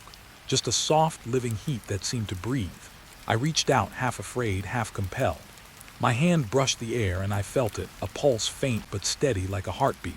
That's when I noticed the papers on the nightstand. Burned along the edges, ink running as if the words themselves were sweating. They were registration forms, dated the day the fire destroyed the motel. My heart skipped. One sheet was different, fresh ink. Red, thick blood. The letters spelled a name I recognized, mine. I stumbled back, almost dropping the key. My breath came fast, shallow. The whispers rose again, louder now, overlapping. Words I couldn't understand but could feel, come, stay, return. They weren't asking, they were instructing. I wanted to leave. I tried the door. Locked. No handle, no knob, just the room, glowing and breathing, insisting. My pulse hammered in my ears as I turned back to the bed. The sheets shifted. A shadow formed on them, twisting, forming shapes that weren't human but somehow familiar. A face? Maybe. Eyes? I couldn't tell, and yet I knew it was watching. The chair in the corner creaked. Slowly, deliberately. The air thickened, pressing against my chest. I realized then that the fire hadn't destroyed this place. It had changed it, kept it waiting. A single room, still open, still breathing, still keeping score. And I had arrived at the wrong moment, or maybe the right one, depending on how you looked at it. I backed toward the bed, trying to find a solid surface, a place to grab, to anchor myself. The papers on the nightstand shifted as if caught in an invisible breeze, though the air was still. I caught glimpses of names, dates, numbers, people who had stayed here and never left. The whispers grew, forming patterns, pressing urgency into my mind. One figure emerged then from the corner. Smoke or shadow, I couldn't tell, but it moved with purpose, gliding across the floor, leaving scorched marks where its form touched. I froze. It stopped before me and I could feel its presence, thick and cold, a weight pressing into my chest.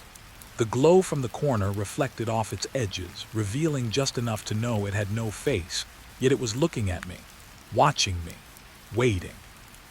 I realized with a jolt, the room wasn't haunted by memories. It was alive, aware. And the fire hadn't killed anyone. It had marked them, consumed them differently. My name on the paper, the warmth from the corner, the shadow in front of me, it all pointed to one truth.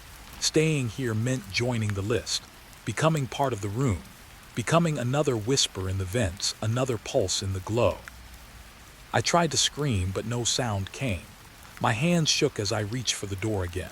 Locked. The key burned in my pocket. I understood then this room had been waiting not for anyone but for me. And the motel, burned years ago, wasn't abandoned. Not truly. Only one room had remained open. One room waiting. I backed against the wall, trapped, watching the shadows stretch toward me, the papers shifting, the whispers coiling. The glow pulsed stronger, hotter, alive. I realized I had crossed the threshold of time, of memory, of fire. And there was no turning back. Not tonight, not ever. The room breathed, the shadows moved, the papers whispered. And somewhere deep inside, I knew the next guest would find it the same way I had. Waiting, still open, alive. The key in my hand trembled, the weight of what it meant sinking into me. One room still open, one room still waiting. And I, helpless, trapped, was exactly where it wanted me. I stepped deeper into the room, the key heavy in my hand, like it was pulling me down instead of letting me leave. The air smelled of smoke and old wood, but beneath that was something sharper, metallic, almost wet. I froze when I noticed the faint movement near the far corner. Shadows shifting just beyond the fire-damaged furniture. At first I thought it was my eyes playing tricks, but then I saw them. Shapes that didn't belong, hunched and still, like statues that breathed. I told myself it was impossible. The motel had been abandoned for years. No one could be here. Yet the floorboards creaked with deliberate steps, slow and soft, coming closer. I couldn't make out a face, just the sense of bodies gathered, watching. My heart pounded, each beat echoing like a warning inside my skull. I tried to remember why I had come here. Curiosity, yes, but also something else. An itch I couldn't scratch. The room had a way of drawing you in, and now, standing in the dim glow, I understood why. These weren't just shadows. They were guests who never left. I edged toward the mirror, trying to catch a reflection. My own eyes stared back, wide and pale. But behind me in the reflection, I saw others, blurred, twisted, always just a step behind. Figures that shouldn't exist but did. Their faces, when I glimpsed them, were familiar. Not faces I had ever seen in life, but faces that belonged in news clippings, missing person reports, old headlines I had read without realizing it. They had names, they had histories, they had vanished. The realization hit me like ice in my veins. The fire hadn't killed them. It had trapped them, preserved them. And whatever had happened here, whatever force held this motel together, had tied them to some crime. Some act of unspeakable violence that had never been solved. Each guest a witness, each guest a prisoner. I wanted to move, to run, but my legs felt like they were filled with lead. The shadows edged closer, and the whispers began soft at first, almost polite, and then insistent, urgent, hissing fragments of sentences I couldn't piece together. We were taken, they knew, never left. One voice, clearer than the rest, whispered my name. My stomach twisted. I didn't understand. I wasn't supposed to be involved. Then I saw the papers on the nightstand. Burned edges, ink smeared as if sweating. I stepped closer and realized they weren't just registration forms, they were records. Detailed logs of each guest who had stayed here during that final fiery night. Names, addresses, dates, and some lines were blank, left open, places for signatures. But the ink, the red, made my hands shake. Not just faded red, fresh, glistening. Blood. I touched one sheet, and the whispers coalesced into murmurs that felt like thoughts pressing directly into my mind. Each name, each disappearance tied together. An unsolved crime that the world had forgotten, but this room hadn't. This room remembered. Every victim, every guest who never left was still here, watching, waiting. A door at the far end of the hallway creaked. Not my door, not the one I had entered through. Another room, the one opposite, shifted slightly as if someone inside had just moved. I wanted to look away, but my body refused. A faint light seeped from under the crack, dancing across the floor in a rhythm that didn't match any natural motion. I could feel their presence there too. Another guest, or maybe something worse. I remembered the news clippings I had glanced at years ago while researching abandoned places. A fire, a missing janitor, disappearances. Nothing ever solved. The puzzle pieces slotted themselves together now in my mind, terrifying in their clarity. The motel hadn't been abandoned, not truly. It had kept its guests, and now I was part of the pattern. The shadows shifted again. I could make out individual figures now, one in a tattered suit, another in a dress singed at the edges, faces half melted, warped, yet unmistakable. They looked human enough at first glance, enough to fool me, but closer inspection revealed something else. They were empty, hollowed by whatever had bound them here. Eyes that stared and didn't blink. Mouths that moved in silent pleading. I tried to speak. Words failed me. My throat felt tight, my voice swallowed by the air thick with smoke and despair. I took a step back, and the key in my hand rattled against the ring as if echoing my fear. My gaze returned to the papers. They were moving. Shifting, reorganizing themselves. A line of names curling toward mine, my handwriting. No, the red ink spelled it out, unmistakable, undeniable. I had been expected. A mirror on the far wall reflected everything. Me, the shadows, the papers. And in that reflection, a room behind me opened that didn't exist in reality. Another corridor. A spiral of doors, all slightly ajar, all glowing faintly. From it, whispers emerged louder, overlapping. "You are next, you cannot leave, stay," panic clawed at me. I stumbled back, knocking the nightstand. The papers fluttered. I caught one midair, staring at it in horror. It bore the words, signed in blood. "Not mine yet, but waiting." I realized then that these guests weren't just trapped, they were part of the crime.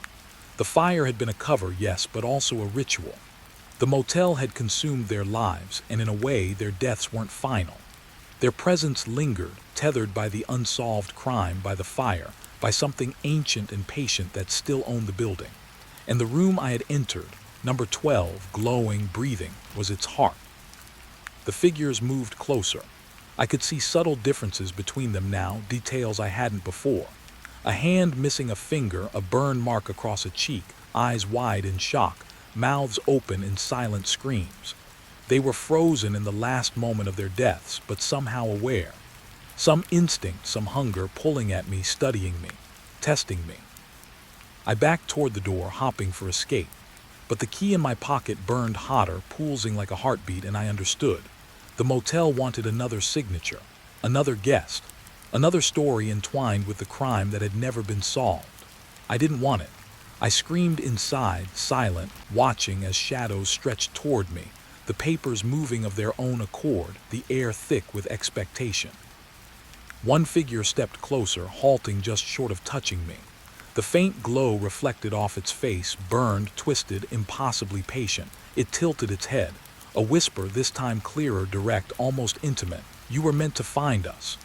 The words sank deep into my chest. Not a question, not a warning, a statement. And I realized in that moment that I had indeed found them, all of them.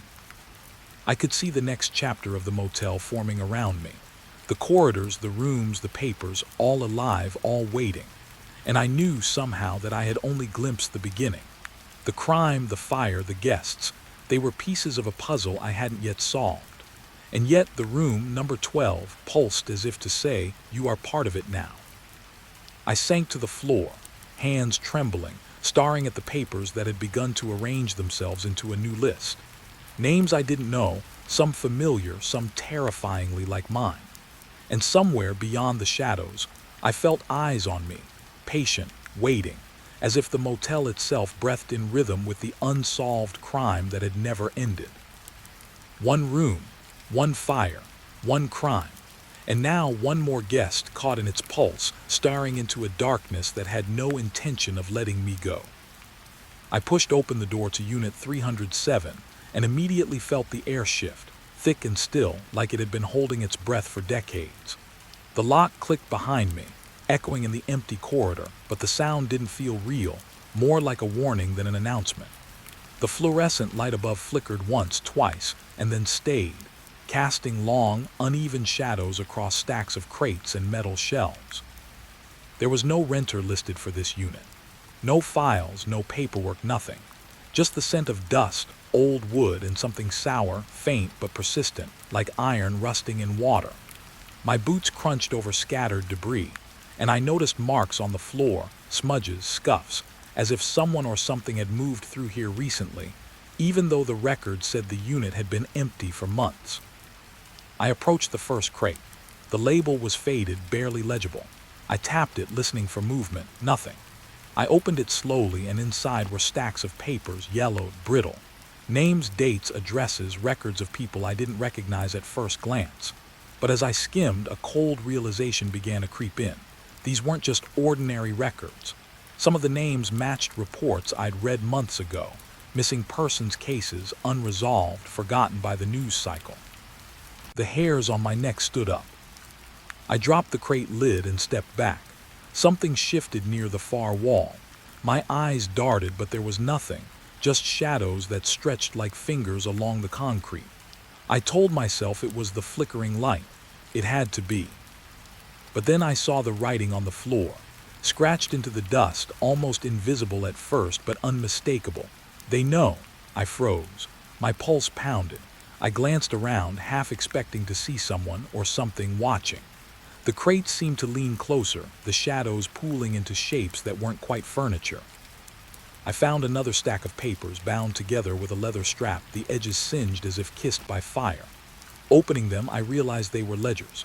Dates, transactions, movements, but then a pattern emerged. Every time a name disappeared from one sheet, it appeared on the next, marked differently, not crossed out, not removed, just changed. The ink was darker, thicker, almost wet, red. I jerked my hand back, thinking it must be some trick of the light. But the smell followed, iron, copper, blood. A low creak echoed from the back corner of the unit. I froze, staring into the darkness between the shelves. The shadows weren't still anymore. Something moved. Not fast, not abruptly. It was deliberate, almost careful. I couldn't see its shape clearly, but I could feel its gaze, heavy and patient, tracing me, studying me. I swallowed hard. My hand trembled as I reached for my flashlight, flicking it on. The beam cut through the shadows, illuminating the crates and shelves, but nothing moved. Nothing was there. And yet, I could still feel it. Something waiting just beyond the light, watching, understanding. I picked up one of the papers and held it under the flashlight. One name stared back at me, someone I knew, someone I thought was safe. My chest tightened. How could they be here? The unit was supposed to be abandoned. No renters, no occupants. And yet here was proof in crisp, bloody ink. The light flickered again. I caught movement in the corner of my eye. A shadow detached itself from the stacks of crates. It was vague, shifting like smoke taking form. I blinked. It was gone, but the papers in my hands quivered, rustling as if a wind had passed through the room. No breeze, the air was still. I stepped further into the unit, trying to maintain distance from the shadows. Every crate I opened revealed more names, more records. Each one tied to a disappearance. Some were recent. Some went back decades. The unit was a ledger of loss, a memory of lives stolen or lost or forgotten. And the absence of a renter made no sense unless the unit was collecting them. Collecting the stories, the proof, the evidence that no one outside should see. A sound scraped across the floor behind me. My heart skipped a beat. I spun, flashlight trembling, and caught a glimpse of movement. A crate rocking slightly on its own. I stepped back. The shadows pressed closer, their edges blending with the darkness. I could hear whispers, too faint to understand, murmurs that tickled the edge of my awareness, saying fragments. We're here, we never left, you shouldn't see. I tried to rationalize. Maybe it was rodents. Maybe the building was settling. Maybe I was tired. But the air had weight now, like it was pressing against my chest. The shadows weren't random anymore. They were organized, watching, waiting. I understood that the unit itself was alive in some way, aware of me, aware of the intrusion. I found a crate that was different from the others. No papers, no records, just a metal box locked with a padlock that looked impossibly new. The metal was cold under my fingers. My breath fogged in the air. Something compelled me to open it. My hand shook as I lifted the lid. Inside was a small, charred notebook. Its cover was blackened, the pages brittle. Flipping it open, I realized it was a journal, written in a hurried, slanted hand. Names, observations, notes about people coming and going, details only someone watching constantly could know. But then the entry stopped abruptly. The final page was smeared, the ink running as if someone had tried to write in haste, desperation, or blood. The words were barely legible. They know 307. I dropped the notebook. The sound of it hitting the concrete echoed through the empty unit. And then I heard it, a step. Behind me, slow, deliberate, my skin prickled. I turned. Nothing. The flashlight beam stretched across crates, boxes, and shadows, but no one was there. And yet I knew I wasn't alone. I backed toward the door, but the shadows stretched, leaning toward me like they had substance, weight, intent. The air grew thick, the whispers louder, more insistent. My ears rang. My vision tunneled. The papers I had touched rattled on the floor, forming small piles as if they were alive. Each name I had seen, the missing, the lost, seemed to pulse, to reach for me. I reached the door, fumbling with the lock. My fingers were slick with sweat. The key wouldn't turn easily, as if resisting my escape. A crate toppled behind me, and I swear I heard laughter, dry and hollow. My pulse raced. Every instinct screamed to leave, yet something rooted me there, staring at the unit at 307, knowing there was more to see, more to understand. Then the whispering stopped. Silence fell, dense and suffocating. I dared a glance back. The shadows had withdrawn just slightly, but the presence lingered. I could feel it behind every crate, every paper, every dark corner. 307 was not empty. It never had been. And whatever had been collecting names, collecting stories, it was patient and it had noticed me. I left the unit, slamming the door behind me, but the weight didn't lift. My mind kept turning over the names, the papers, the whispers. 307 was alive, watching, waiting. And I understood deep in my chest that I had only scratched the surface. Whatever this unit was, whatever it collected, it wasn't done with me yet. The hallway was empty, silent. The fluorescent light hummed softly above, but 307 remained. A pulse in the wall, a whisper in the shadows, a ledger of the lost. And I knew that one day the papers would call me back. One day 307 would want more than observation. One day I would understand why it had no renter and why it had waited for me. I stepped closer to the first stack of boxes, the warehouse ceiling looming above like a blackened sky. My boots echoed against the concrete floor, but beneath the sound I could hear it, a faint, rhythmic sighing, almost like breath, coming from the crates themselves. I froze, listening. The sound wasn't constant. It paused, shifted, and sometimes seemed to respond to my movements. I tapped the nearest box with the butt of my flashlight. The sighing stopped. I waited. Then it began again, softer this time, slower, almost deliberate. My stomach knotted. These were sealed containers, locked tight, labeled with numbers and dates that didn't make sense. Who would keep boxes like this here? And why were they alive? The air felt heavier as I moved along the stacks. I noticed the labels. Unit 52, Unit 107, Unit 307. Numbers that didn't match any tenant records, any inventory logs. I shivered and crouched beside one. The wood groaned as if it had weight beyond its own, and the sighing grew louder, more insistent. I pressed my ear to the crate. My heart thumped in my chest. There was something inside, something trying to get out, or perhaps trying to tell me something. I could hear tiny shifts within the container, a scratching, soft but insistent, like fingernails tracing the inside walls. I pulled back quickly, almost knocking over my flashlight. The beam landed on the crate across from me. Its shadows stretched unnaturally long, and for a moment it looked like the box had moved on its own. My pulse raced. I forced myself to take a deep breath and leaned closer to another crate. The sound was different here, slightly deeper, almost human. A slow inhale and exhale repeated. I could feel the vibrations through the concrete floor. My mind screamed that it was impossible, but every instinct told me it was real. I tapped the side again. The breathing quickened, almost as if startled. I jumped back, my hands trembling. The warehouse felt smaller suddenly. Shadows pooled between the stacks like liquid, and I caught movement in the corner of my eye. Not a shadow exactly, something darker shifting behind the crates. I spun the flashlight. Nothing. But the sighing continued, now all around me, coming from boxes that shouldn't contain anything living. I knelt by a crate that had scratches along the edges, deep gouges, as if whatever was inside had been pressing to escape for years. The breathing was heavier here, almost urgent. I gritted my teeth and reached for the latch. My fingers shook. The metal was icy cold, unnatural. I paused. Something whispered just on the edge of hearing, almost like the air itself was speaking. "Do." I flinched, but curiosity pushed me forward. The latch clicked open. The lid creaked as I lifted it, and a gust of stale, damp air hit my face. Nothing jumped out, nothing screamed.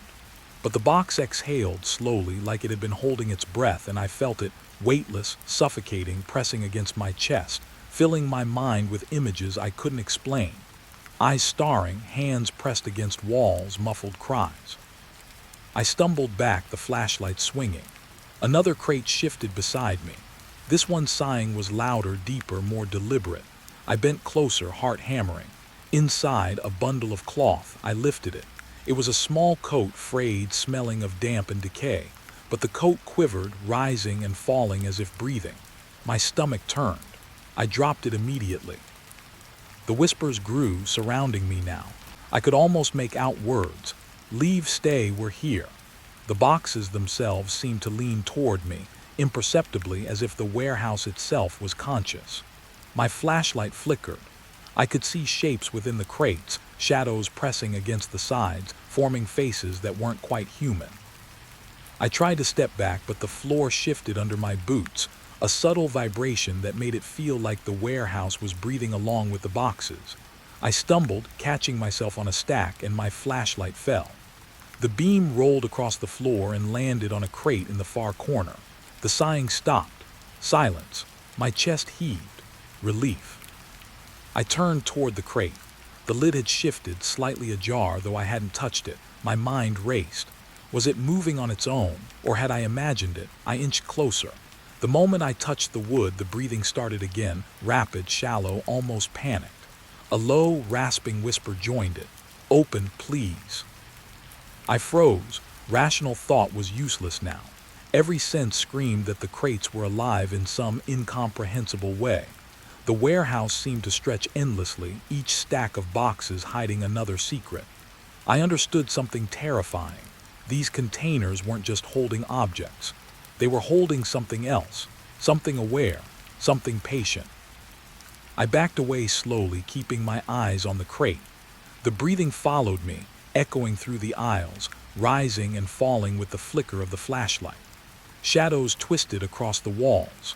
I could hear the rustle of movement, subtle, deliberate, as if the boxes themselves were organizing, responding to my presence. I tried to calm myself, telling myself I needed evidence, documentation, proof that something unnatural was here. I forced my hand toward a crate labeled 211. The breathing was different, slower, heavier, almost hesitant. I opened it. Inside, nothing moved, nothing breathed, but the air was thick, clinging, almost sticky. I could feel a presence watching from within, waiting for me to leave or stay. A loud creak echoed from above, the metal rafters shifting. I looked up. Dust fell in tiny clouds, and I realized the entire warehouse was alive in some way, responding to my intrusion. I could feel it in my chest, in my ears, in the tips of my fingers. Every crate, every shadow, every whispering breath was aware, waiting. I stepped back toward the exit, heart pounding. The sighing followed, now louder, faster, surrounding me, pressing in. I glanced over my shoulder. A crate toppled on its own. Papers spilled from another. Shadows stretched unnaturally, merging into one dense mass.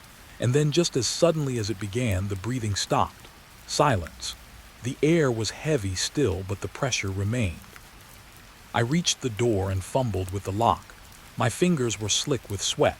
The handle turned with difficulty, as if resisting me. I yanked the door open and stepped into the corridor. The sighing stopped. The warehouse fell silent, but I knew it hadn't ended. Unit 307, 211, 52, they were all still inside, breathing, waiting, patient, watching.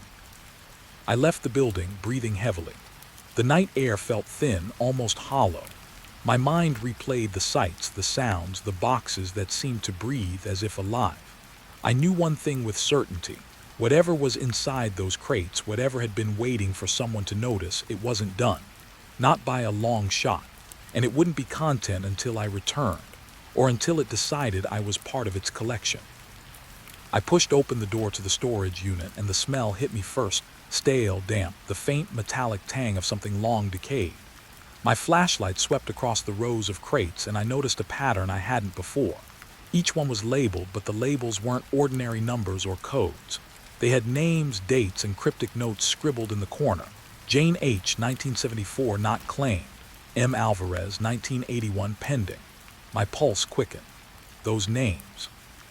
I'd seen them in the old missing persons report stacked in the office. I crouched beside a crate labeled K. Thompson, 1992. The wood was warped, swollen from years of neglect. I pressed my ear to it. Nothing.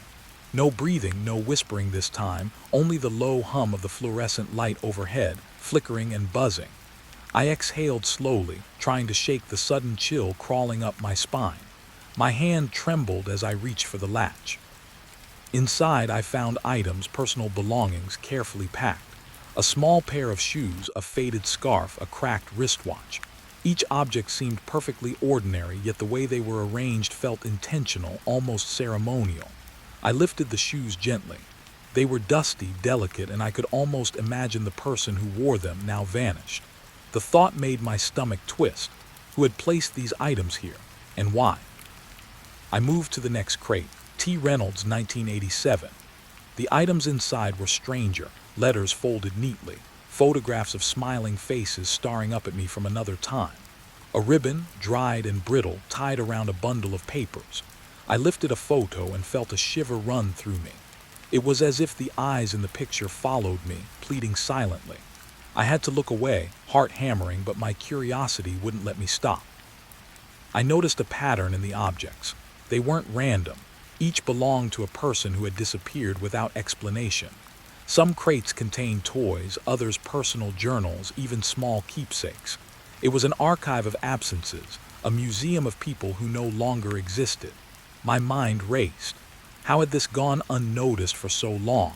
And more importantly, who was responsible? The air grew colder as I approached crate after crate. Each one carried a weight I couldn't explain. I pulled the lid off another. R. Patel, 1978. Inside, a worn leather bag. I opened it carefully. The contents were intact. A wallet, a small notebook, keys. Nothing appeared missing, yet everything felt wrong. I couldn't shake the feeling that these items weren't just relics. They were markers, evidence of something unresolved, waiting for someone to understand. I stepped back and scanned the rows. The warehouse seemed endless now, each crate a silent witness. Shadows stretched unnaturally between stacks, and for a moment I thought I saw movement, subtle, like something brushing against the edges of the containers. My flashlight trembled in my grip, and I realized that the hum in the overhead lights had deepened, vibrating through the floor through me. I opened another crate. L. Martinez, 1983. Inside, a diary. I flipped through the pages, careful not to tear them. The handwriting was elegant, but the entries ended abruptly, mid-sentence, as if interrupted. A sudden knot of fear tightened in my chest. Each crate was telling a story I didn't want to hear, each object a fragment of a life stolen or lost. The reality pressed down on me. This was no ordinary storage. This was a ledger of disappearance. I noticed that the crates were arranged chronologically, decades of vanishings cataloged meticulously. It struck me. Someone had been keeping track, someone had curated this collection. The thought was suffocating. Whoever had done this wasn't careless. They were careful, methodical, and possibly still watching. The flashlight beam landed on a crate in the far corner. Unknown 2001. The label was faded, almost illegible. My hand shook as I lifted the lid. Inside, there were papers, ID cards, photographs, items that belonged to people I didn't recognize. The deeper I delved, the more I realized that the collection was growing, not static. New additions had been made over time. My pulse quickened. Was someone still using this place, adding to it? I stepped back, feeling the weight of the warehouse pressing in. Every crate was a story frozen in time, a presence lingering just beyond the surface. I couldn't explain the feeling that the items themselves were watching me, waiting for recognition. I caught a flicker of movement out of the corner of my eye, but when I turned, there was nothing. Just the crates, silent, patient. I opened another, S. Green, 1995. Inside, a child's drawing, bright colors preserved against the decay. The innocence of it struck me painfully. I ran my fingers over the paper, imagining the little hands that had made it. Then I noticed a corner of the drawing, tiny, smudged letters I hadn't seen before. My stomach dropped. Someone had written a message on it. The words were faint. Please remember us. I felt a tremor in my chest. The collection wasn't just a ledger. It was a plea, a record of lives erased, voices silenced, waiting for someone to bear witness. The horror wasn't in what had happened. It was in the deliberate care, the unbroken attention someone had paid to these vanished people. And now, somehow, I was part of it. I moved carefully through the rows, counting, cataloging in my mind. Each crate carried a presence, a story, a lingering trace of absence. I realized the crates weren't just containers. They were repositories of memory, grief, and something darker I couldn't yet name. The air itself seemed thick with expectation, heavy with the weight of the missing. I tried to leave, to close the warehouse door and forget what I had seen. But as I turned, the crates seemed to lean subtly, almost imperceptibly, toward me. The shadows lengthened and the air grew colder. The missing were everywhere in this space, in the objects, in the silence between breaths. I could feel them pressing at the edges of my awareness, urging me to notice, to remember, to carry their stories forward. I stepped outside, the night air sharp against my skin, but I couldn't shake the sensation that I hadn't left it all. The warehouse loomed behind me, silent yet alive, each crate a silent witness, each object a fragment of lives stolen. I understood finally that the collection was endless, that the missing had not been forgotten. They had been catalogued, preserved, waiting. And I, against my will, had become the observer, the witness, the one who now carried the weight of their absence. The first thing I noticed was the silence, not the kind that follows the end of a conversation, but the heavy, expectant silence that presses against your ears until you feel like you're hearing your own blood rushing. The lighthouse loomed above me, dark and hollow, its white paint peeling in strips like old skin. I had the keys now, and I knew the previous keeper had left without a word years ago. Nobody came near this place, and that was exactly why I had taken it. The door creaked under my weight as I pushed inside. My flashlight painted jagged lines across the walls, bouncing off rusted railings and broken floorboards. The smell was damp, salty, and something else I couldn't name. It was a smell that promised old secrets. I swallowed hard and stepped further in. The stairs wound up in a spiral, each step groaning under my boots. I couldn't shake the feeling that the building itself was watching, as if the walls had ears and the shadows had eyes. At the top, the lantern room sat empty. No electricity, no glass intact in the windows. Just a dizzying view of the dark ocean beyond, waves crashing against the rocks. I imagined the previous keeper here, staring out at the horizon, counting the nights and listening for something that never arrived. I felt a shiver run down my spine, part fear, part recognition. There was a presence here, I could feel it, and it wasn't human. I started exploring the lower rooms, the logbook stacked in a damp corner catching my eye, the keeper's log. The entries were short, fragmented, written in a careful, almost obsessive hand. Storm coming, light out, silence too thick tonight. Another, footsteps on stairs again, door locked, yet I hear them. My pulse quickened. This wasn't just an abandoned building, it was a witness, a record of unease that had accumulated over years. I opened the next volume. Dates and times, scribbles about the fog, about strange sounds echoing from the cliffs below. And then a name appeared repeatedly. No first name, only initials. A figure, perhaps, or a ship that never arrived. The log hinted at something arriving once every few months, something the previous keeper never fully understood. The thought pressed against my chest. What had he seen? What would I see? I moved down to the kitchen, my flashlight catching jars of salt and mold, remnants of meals long gone bad. The air was colder here, and I realized the lighthouse wasn't just old. It was alive in its decay. I imagined the floorboards remembering each footstep, creaking in protest, whispering warnings I couldn't hear. I thought I caught a glimpse of movement at the edge of my vision, but when I turned, there was only shadow. The night stretched on, and I lit candles in each room. Their flickering flames cast dancing shadows that made the walls appear to breathe. I sat with the logs, reading through the entries, noticing patterns, dates that coincided with shipwrecks and disappearances along the coast. It was as if the lighthouse itself cataloged tragedies, marking them in ink like tally marks on a wall. My hands trembled as I realized the keeper had not been paranoid. He had been documenting something real. I climbed back to the lantern room, the wind howling outside. The darkness beyond the windows felt like liquid, thick and patient, pressing against the panes. I imagined the ocean claiming lives below, the fog creeping into Market's territory, and I felt the first true pang of fear. But it wasn't the ocean I feared. It was the lighthouse itself.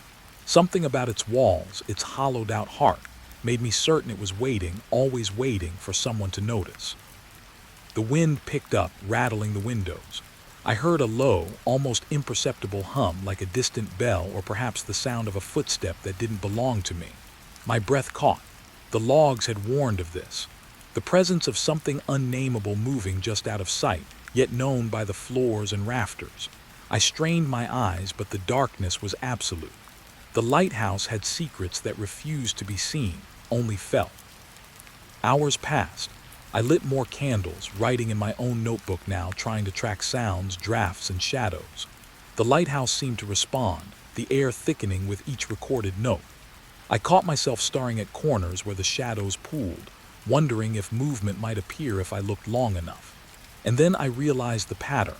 The previous keeper had done exactly this, noting every anomaly, every whisper, every shift in the air.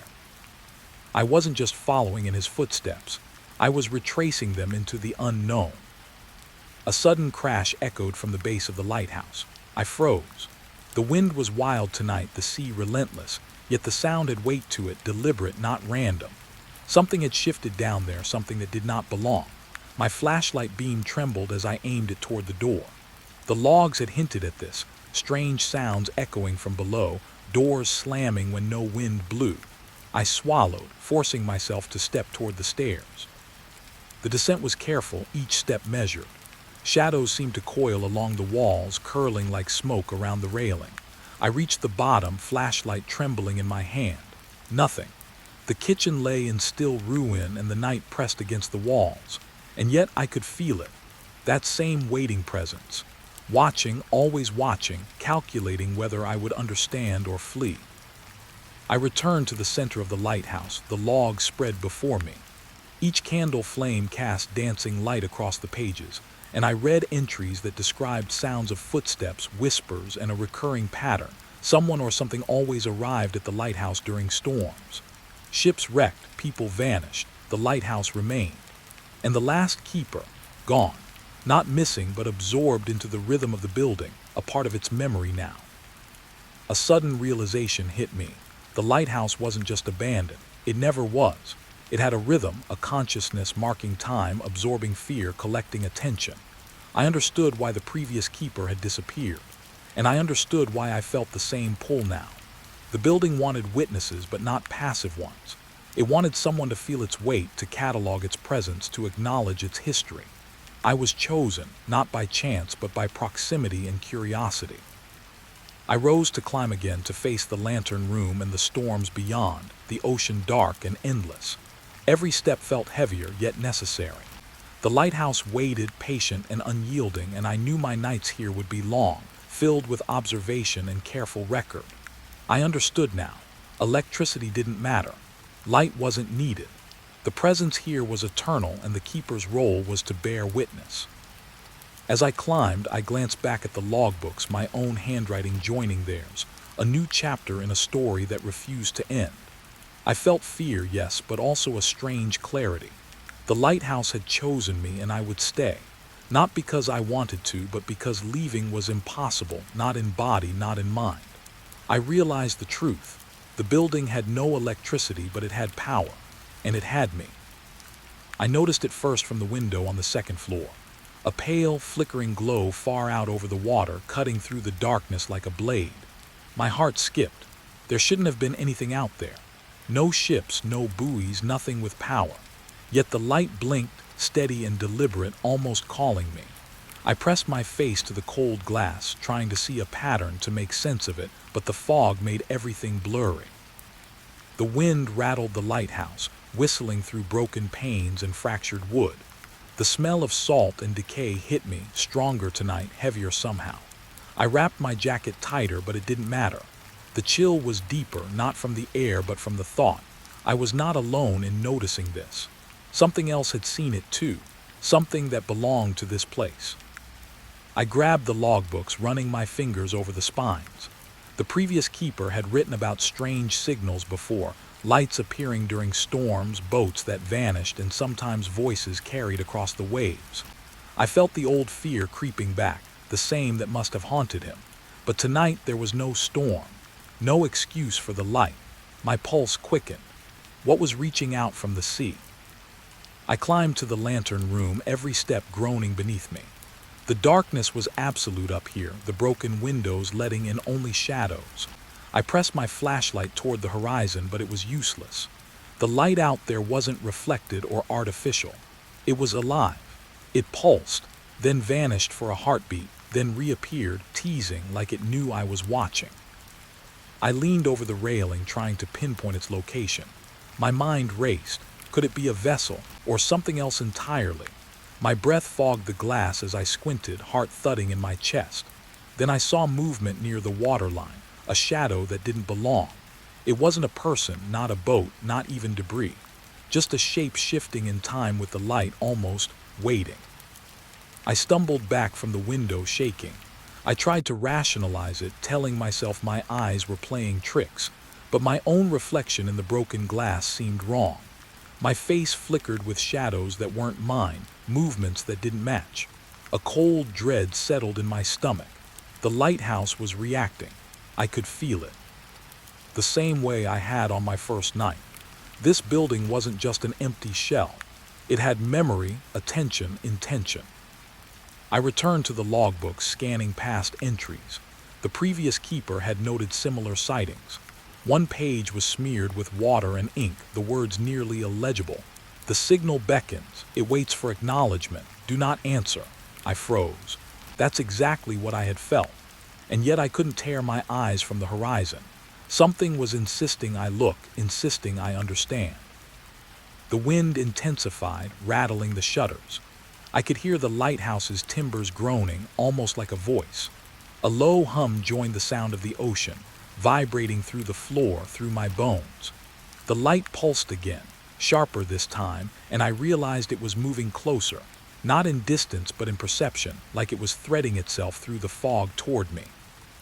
I lit candles along the railing, their flicker struggling against the darkness, and I noticed the shadows they cast moved unnaturally, leaning outward toward the light. My hands shook as I wrote notes in my own log. The previous keeper hadn't warned me about this. The air seemed thicker, heavier with each pulse of that distant glow.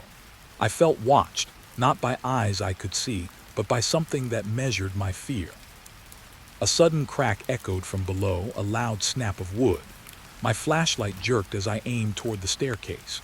Nothing. The lower floors were empty still, and yet the hum persisted, growing louder.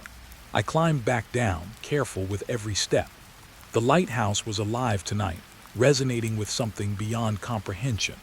The logs had warned me of its patterns, of its rhythms, but I hadn't realized they extended to the sea itself. Reaching the kitchen, I saw shadows pooling in corners as if waiting for me to notice. My mind wanted to flee, but curiosity anchored me. I scribbled in the logbook, signal observed, no known source, behavior unknown, presence acknowledged. Even writing it made my chest tight. The building demanded I record, demanded witness. The light out there pulsed again, and this time I could swear it blinked in response to my note, as if reading. Hours passed, but I didn't leave. I couldn't. I felt the rhythm of the signal, counting the intervals, the pulses, the way it interacted with the fog. The lighthouse seemed to adjust, the old beams creaking in time with the glow. It was a conversation without words. I realized the previous keeper had tried to understand it, and that had been his mistake. Understanding gave it power, and he had vanished. My eyes strained toward the horizon. The shape in the water shifted again, clearer this time. I caught a glimmer of something human-like but wrong. Proportions off, movements too precise, the way it emerged and receded in time with the light. My stomach knotted. This wasn't just a signal. It was a lure, or maybe a message. Something alive was trying to reach through the darkness, and the lighthouse was its amplifier. I leaned back against the railing, gripping the wood, trying to steady my racing thoughts. The candles flickered, shadows stretching across the walls, meeting each other in the corners. The hum joined the wind, the sea, and my own pulse. It was all one sound now, a rhythm older than me, older than the lighthouse. And the signal, it was just the beginning. Something was moving, calculating, watching. I wanted to leave, but leaving meant turning my back on it, ignoring its presence. And that, I realized with a shiver, was impossible. The lighthouse had chosen me, as it had chosen the previous keeper. I could record, I could observe, I could survive. but only if I acknowledged the signal, only if I let the light guide me through understanding without surrender. The fog thickened, the pulses slowed, then quickened, each flash sharpening in the darkness. I felt the building lean toward me, breathing, living, aware. And I knew that tonight I would see something I couldn't unsee. Something that would confirm the lighthouse's power, the signal's origin, and my place in it. I lit another candle, watching shadows stretch like fingers toward the sea. The light pulsed again, steady, unyielding, and I realized I had been waiting for it all my life without knowing. The keeper's logs were my guide, the structure my shield, but the signal was alive, and it was patient. I stared at it, heart hammering, mind racing, knowing the night had only begun. The lighthouse had no electricity, but it had vision. The sea had no direction, but it had intent. And somewhere in that flickering glow, the truth waited, just beyond reach, as if mocking my need to understand. I took a deep breath, pen ready in my log, eyes locked on the horizon, knowing the signal would not stop until I did, or until it claimed me as it had claimed the previous keeper. And in the distance, the pale light blinked again, deliberate, persistent, calling me deeper into its rhythm. The first night it happened, I thought it was the fog playing tricks, thick, wet, rolling in from the sea, clinging to the lighthouse like a living thing. But then I saw them. At the edge of the beach, half hidden in the mist, shadows standing still. I froze, my chest tight, my throat dry. There were more than one, always more than one. I told myself they were just driftwood, old posts, broken boat masts leaning against each other. But they didn't move with the wind. They didn't sway. They waited, and every time I blinked, the shapes seemed to multiply. I watched from the window, gripping the sill until my knuckles ached. The moonlight barely touched them, just enough to make them human-like, but wrong. Too tall, too thin, too rigid. They didn't have faces, not really. Just emptiness that felt like eyes. And always, always their attention was on the tower, on me. The wind carried their whispers, soft and indecipherable at first, like waves lapping the shore. But as the nights passed, it became clearer. Fragments of words, names, voices that shouldn't be there. Names I couldn't place. Until one night, a word I did recognize. My own, spoken like a question, like a demand. My heart nearly stopped. I tried to leave, I really did. The stairs creaked under my weight, the door protested. The lock rattled as if warning me not to go. But outside, the shapes waited, and I couldn't escape the feeling that leaving would mean joining them, dissolving into the fog and silence. Something had claimed the shoreline, something that marked its territory, and I was intruding. I started keeping count, though it changed each night. Sometimes 3, sometimes 7, sometimes dozens that my mind refused to fully register. They didn't approach. They didn't retreat. They simply existed in the periphery, waiting for the moment I would finally notice, the moment I would acknowledge them. One night I lit a candle at the base of the tower and stared out. The shapes shifted slightly, not running, not hiding, but leaning, tilting toward the light, as if the flame had drawn them closer, revealing their intent. They were patient, immortal, watching me learn my place, testing boundaries I hadn't realized existed. I tried to record them in my logbook, sketches and words, but nothing matched what I saw. Ink fell short. Shadows moved in ways no pencil could capture. Every line I drew seemed to animate them differently when I looked up. The lighthouse had become a stage, and the figures, silent performers who controlled the rhythm of fear itself. Then I heard something else, footsteps on the sand, faint, almost drowned by the wind. Not coming from the shapes, but parallel, circling, following. My pulse spiked. I pressed against the window, trying to breathe silently, trying to convince myself it was nothing. But the rhythm was too deliberate, too human, too knowing. I remembered the logs of the previous keeper, fragmented pages, warnings scrawled in haste. They wait, do not go, they record, they learn. I had scoffed before, assuming superstition. Now I understood. These weren't just figures. They were witnesses, keepers of something older than me, older than the lighthouse, older than the world I thought I knew. The nights blurred. My sleep was broken, dreams filled with shapes, whispers, and impossible angles of the shore I had never seen in daylight. Each morning I woke, exhausted, knowing they had been there, watching while I slept. And always, when the fog lifted, I found new marks on the sand. Footprints that began at the water's edge, stopped abruptly, and pointed toward the tower. I tried to communicate. One night I drew a circle in the sand, a crude mark of acknowledgement, a gesture of peace. The shapes responded in the only way they could. They moved in unison, tilting toward the mark, then receding to their places. Watching, judging, waiting. It was a conversation I couldn't fully understand, a dialogue that existed beyond words. The closer I stared, the more I realized the figures weren't just shadows. Their presence affected the lighthouse. The timbers groaned, the glass rattled, the floorboards pulsed like a heartbeat in rhythm with the shapes. I felt my mind stretching, trying to comprehend an order of reality that refused to obey logic. I started noticing details that should have been impossible. The shapes didn't only watch me, they anticipated me.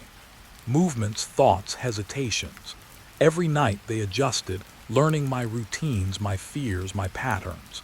And with every adjustment I felt smaller, weaker, as if the fog and shadows weren't just around me, but inside me. I tried to leave again, just once. I descended the staircase, my boots silent against the old wood, reached the door, pulled the handle, and froze. There at the edge of the sand they waited. Hundreds now, though my mind refused the number, endless silhouettes merging with fog. The light of the moon caught them in a shimmer that made them appear almost alive. Watching and still, not moving closer. Yet I felt the weight of their attention like stones pressing into my chest. I retreated, locked the door, returned to the tower, heart pounding, hands trembling.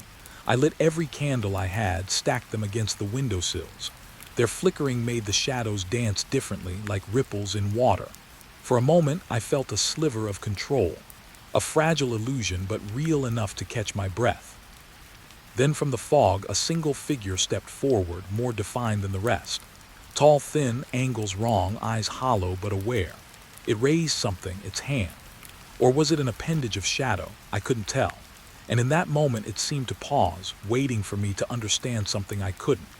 Then it receded, and the others shifted in tandem, like breathing, like a living tide of darkness. I returned to my log, tried to write rational words, but the shapes haunted each line. Every letter seemed to pull their attention closer, and I realized that observing them made them stronger. Recording them made me part of their world. And yet, if I stopped acknowledging, I might disappear entirely. The lighthouse groaned, wind screaming through broken panes, sea thrashing against rocks below. Shapes stood at the shoreline, silent witnesses to my existence, my fear, my futile attempts at understanding. And I knew as surely as I breathed that they were patient, immensely patient, waiting for a moment when my curiosity outweighed my caution, waiting for me to step beyond the line and join the rhythm of the shore. Tonight I'll watch again, candlelight flickering, pen in hand, heart racing, eyes wide. They are out there, endless, unmoving yet alive, teaching me the rules of the world I thought I controlled. The lighthouse is mine to inhabit, yes, but it does not belong to me. And as the fog rolls closer, thick and wet, carrying the silhouettes of the shore, I understand that my life here is a transaction. I watch, I record, I survive, for now.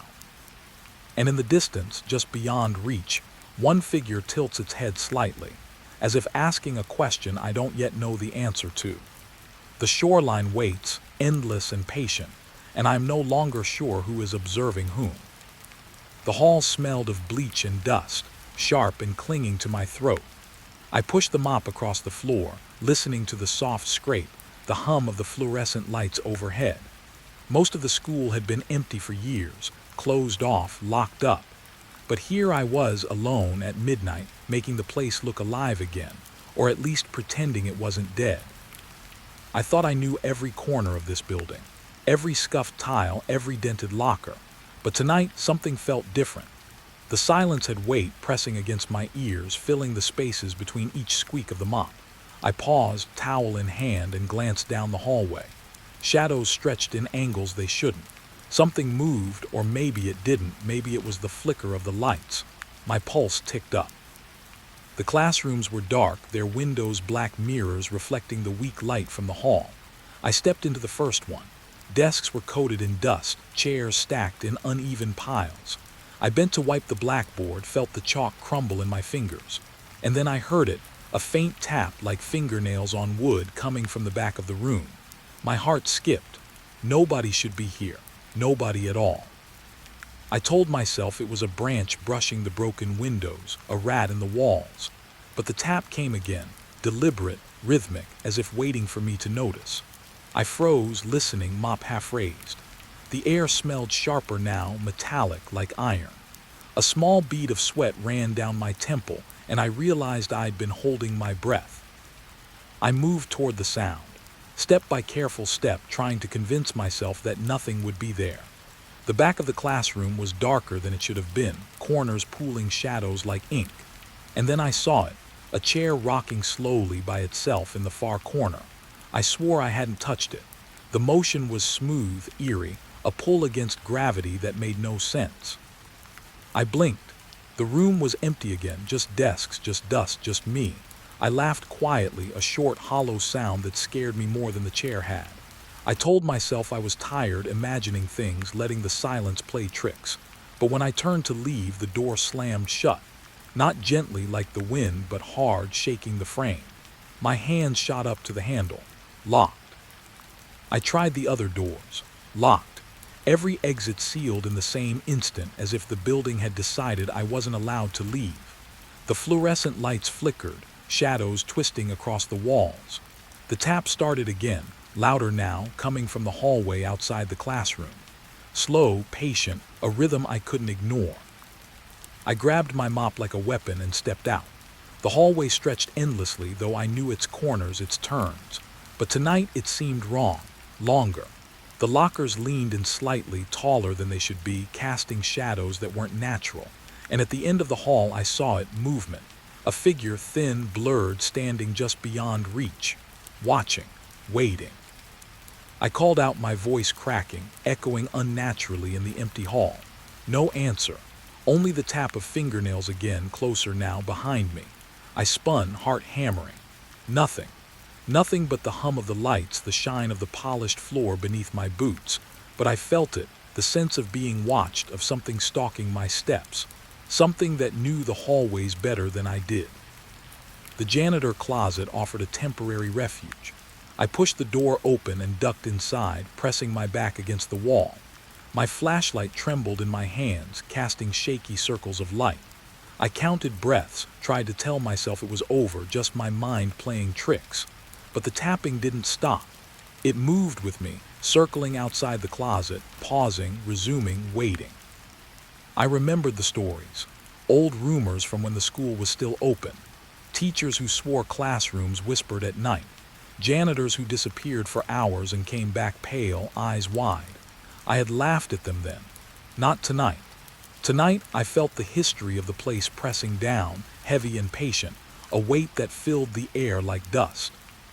The flashlight flickered, and for a heartbeat I thought I saw dozens of faces pressed against the windows of the classroom doors. Pale, blank, unblinking. Then it died, leaving me in darkness. The tap stopped. Silence swallowed everything. My breath was loud in my ears, loud enough to hear over the silence. I edged out, hand on the mop again, eyes straining. The hallway stretched like a tunnel, impossible and unfamiliar. A door to the gym creaked open slowly, though I hadn't touched it. I knew the gym was locked. I froze. And then, just inside, I saw chairs stacked in a pyramid. Slowly, impossibly, the top chair toppled, fell without sound. I ran, past classrooms, past lockers that seemed to lean closer, following me with shadows that bent in impossible ways. The building had become a maze. I couldn't tell if I was going deeper inside or circling back to the same room. Every corner revealed another strange tableau. A backpack zipped tight, rocking gently. A pair of shoes standing upright as if someone had stepped out mid-stride. And always the tapping. I found the library. Bookshelves stretched high, their tops lost in shadow. I collapsed against a table, chest heaving, trying to think. The tapping ceased. I dared to look up. One book had slid forward on the shelf, spine facing out, title I didn't recognize, Cleaning After Hours. My name written in small letters beneath. I jerked back. Who had written that? How could it be here? The sound returned, not the tap, but a whisper now, soft, unintelligible, curling around my ears. I couldn't pinpoint where it came from. Every direction. The room itself seemed to breathe, inhaling and exhaling with my panic. My flashlight flickered again, revealing, just for a moment, a figure standing behind the shelves. Tall, thin, its head tilted at an impossible angle. Gone the next blink. I realized the school wasn't just empty. It had been waiting for someone, waiting for me. And I had walked in, alone, thinking I could clean, organize, control this place. But control was never mine. The building had other plans. Shadows moved in rhythm with me, whispering, watching. Every mop stroke, every step, every breath recorded in the silence. By the time I found the main office, I understood one thing clearly. Leaving wasn't an option. The doors wouldn't open. The lights wouldn't stay. The building would wait, patient and quiet, until I joined its rhythm, until I became part of the night itself. I lit a candle, the wax pooling in the holder, trembling hands trying to steady it. I forced myself to write in the logbook left by previous janitors, documenting what I saw, what I heard. Not to understand, not to escape, but to survive. To mark that I had been here and that I had noticed. And as the night pressed on, the tapping resumed, louder, faster. Shapes moved at the edge of the candlelight, fleeting but undeniable. I whispered to myself, clinging to reason, clinging to breath. They were here, waiting, watching, teaching me a lesson I had not asked to learn. I settled in the office, writing feverishly, listening. Each tap, each whisper, each shadow a pulse of the building itself. I understood now. This school was alive in ways I could barely comprehend, and it had decided I would witness it, fully, awake or dreaming, until dawn or maybe far beyond. Outside, the moonlight caught the empty playground, swings moving slowly, rocking with no wind. And in the darkened hallways, I felt the presence of something patient, endless, following, always just out of reach. I knew I would never truly be alone here again. And yet, somewhere deep down, a question formed. Was I observing them, or had I already become part of their quiet, waiting world? The moment I stepped into room 12, I noticed it right away. The chalk dust lingered heavier than it should. The desks were aligned in perfect rows, and the smell of old books was almost too sharp, clinging to my clothes.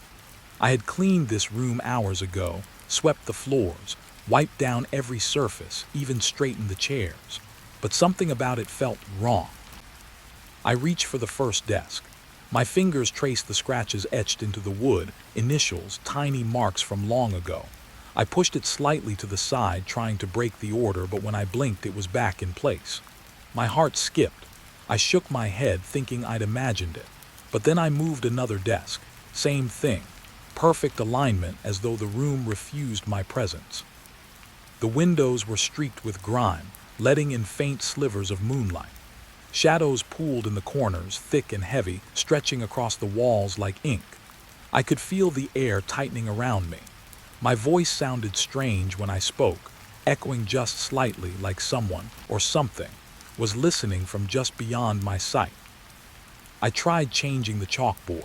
I wiped it clean, leaving it blank, then wrote my name across it. I was here. By the time I turned around to adjust the chairs again, the writing had disappeared. The black surface was spotless. No smudges, no trace, nothing. My stomach twisted. It was as if the room had a memory, a will of its own, and I was trespassing in it. I crouched to examine the floor. Footprints, mine, crisscrossed in the dust. I blew across them lightly, intending to watch them fade. Instead, the prints returned almost immediately, faint but undeniable. The room refused change, or perhaps it was testing me, letting me know who controlled this space. I could feel the weight of unseen eyes, patient and calculating. I started to move things more aggressively. Desks toppled, books scattered, chairs stacked unevenly. A shiver ran down my spine. When I stepped back, everything was restored to its perfect arrangement. The air smelled sharper now, metallic, a scent that made my throat itch. I wanted to leave, but something kept pulling me closer, a silent insistence that I stay, that I witness. The clock on the wall ticked irregularly, sometimes fast, sometimes pausing like it was deciding whether I had earned the right to measure time at all. I checked the doors, they were locked. Every one. Not by a key, not by the locks I knew, they simply would not open. Panic tickled at the edges of my thoughts, a slow-burning fire that made my hands shake. I ran my fingers along the chalkboard ledge.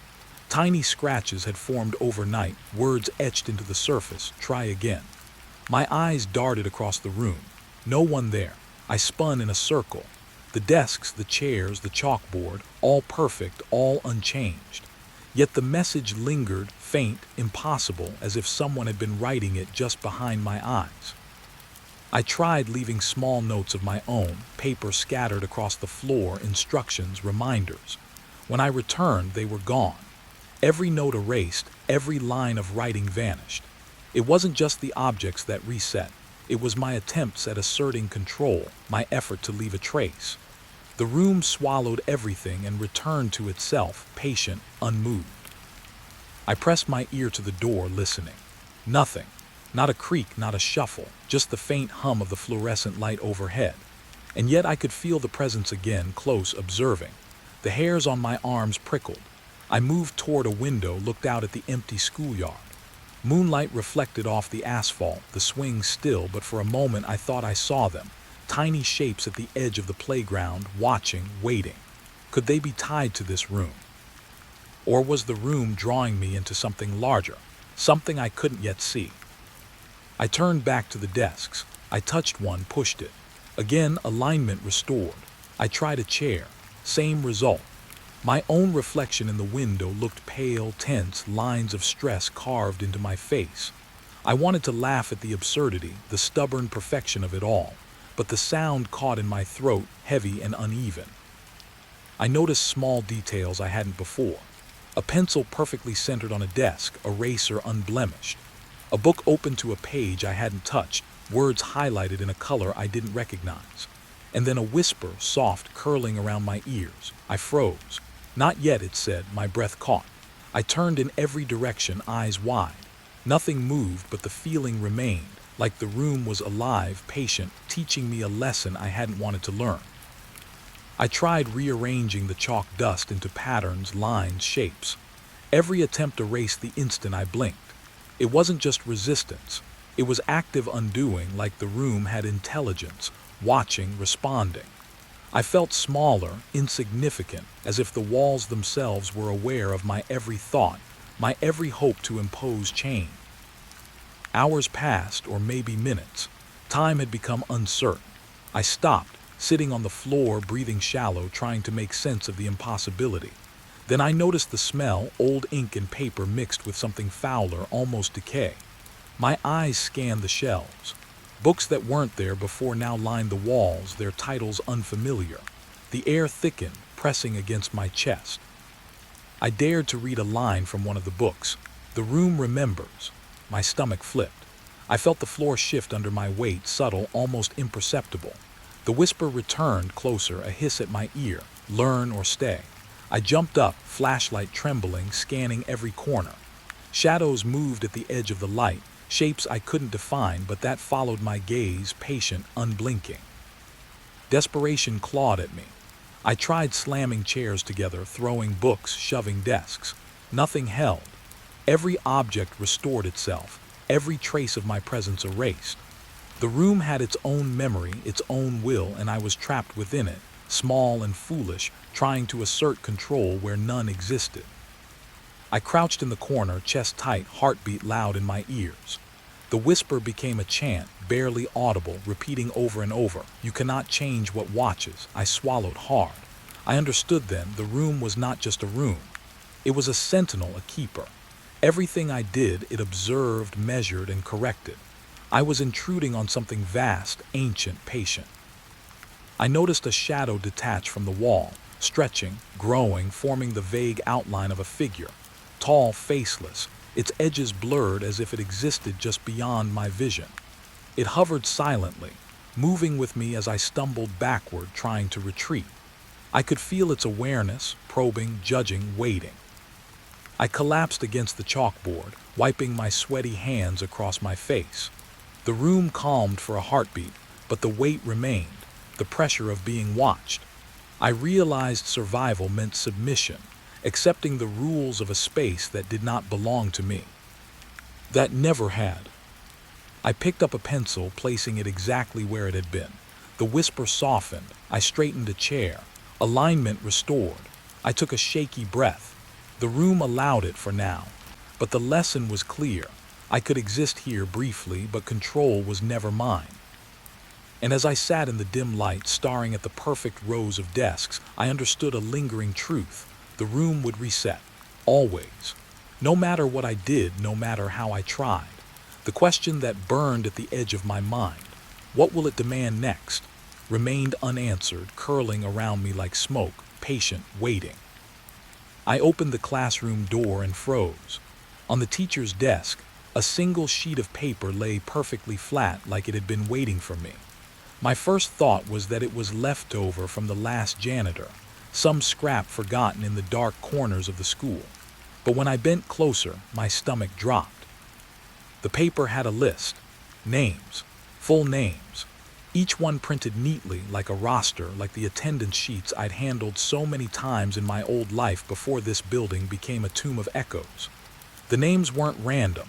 They belonged to students who had left decades ago, students who, by all rights, should have been grown adults by now, scattered across the world.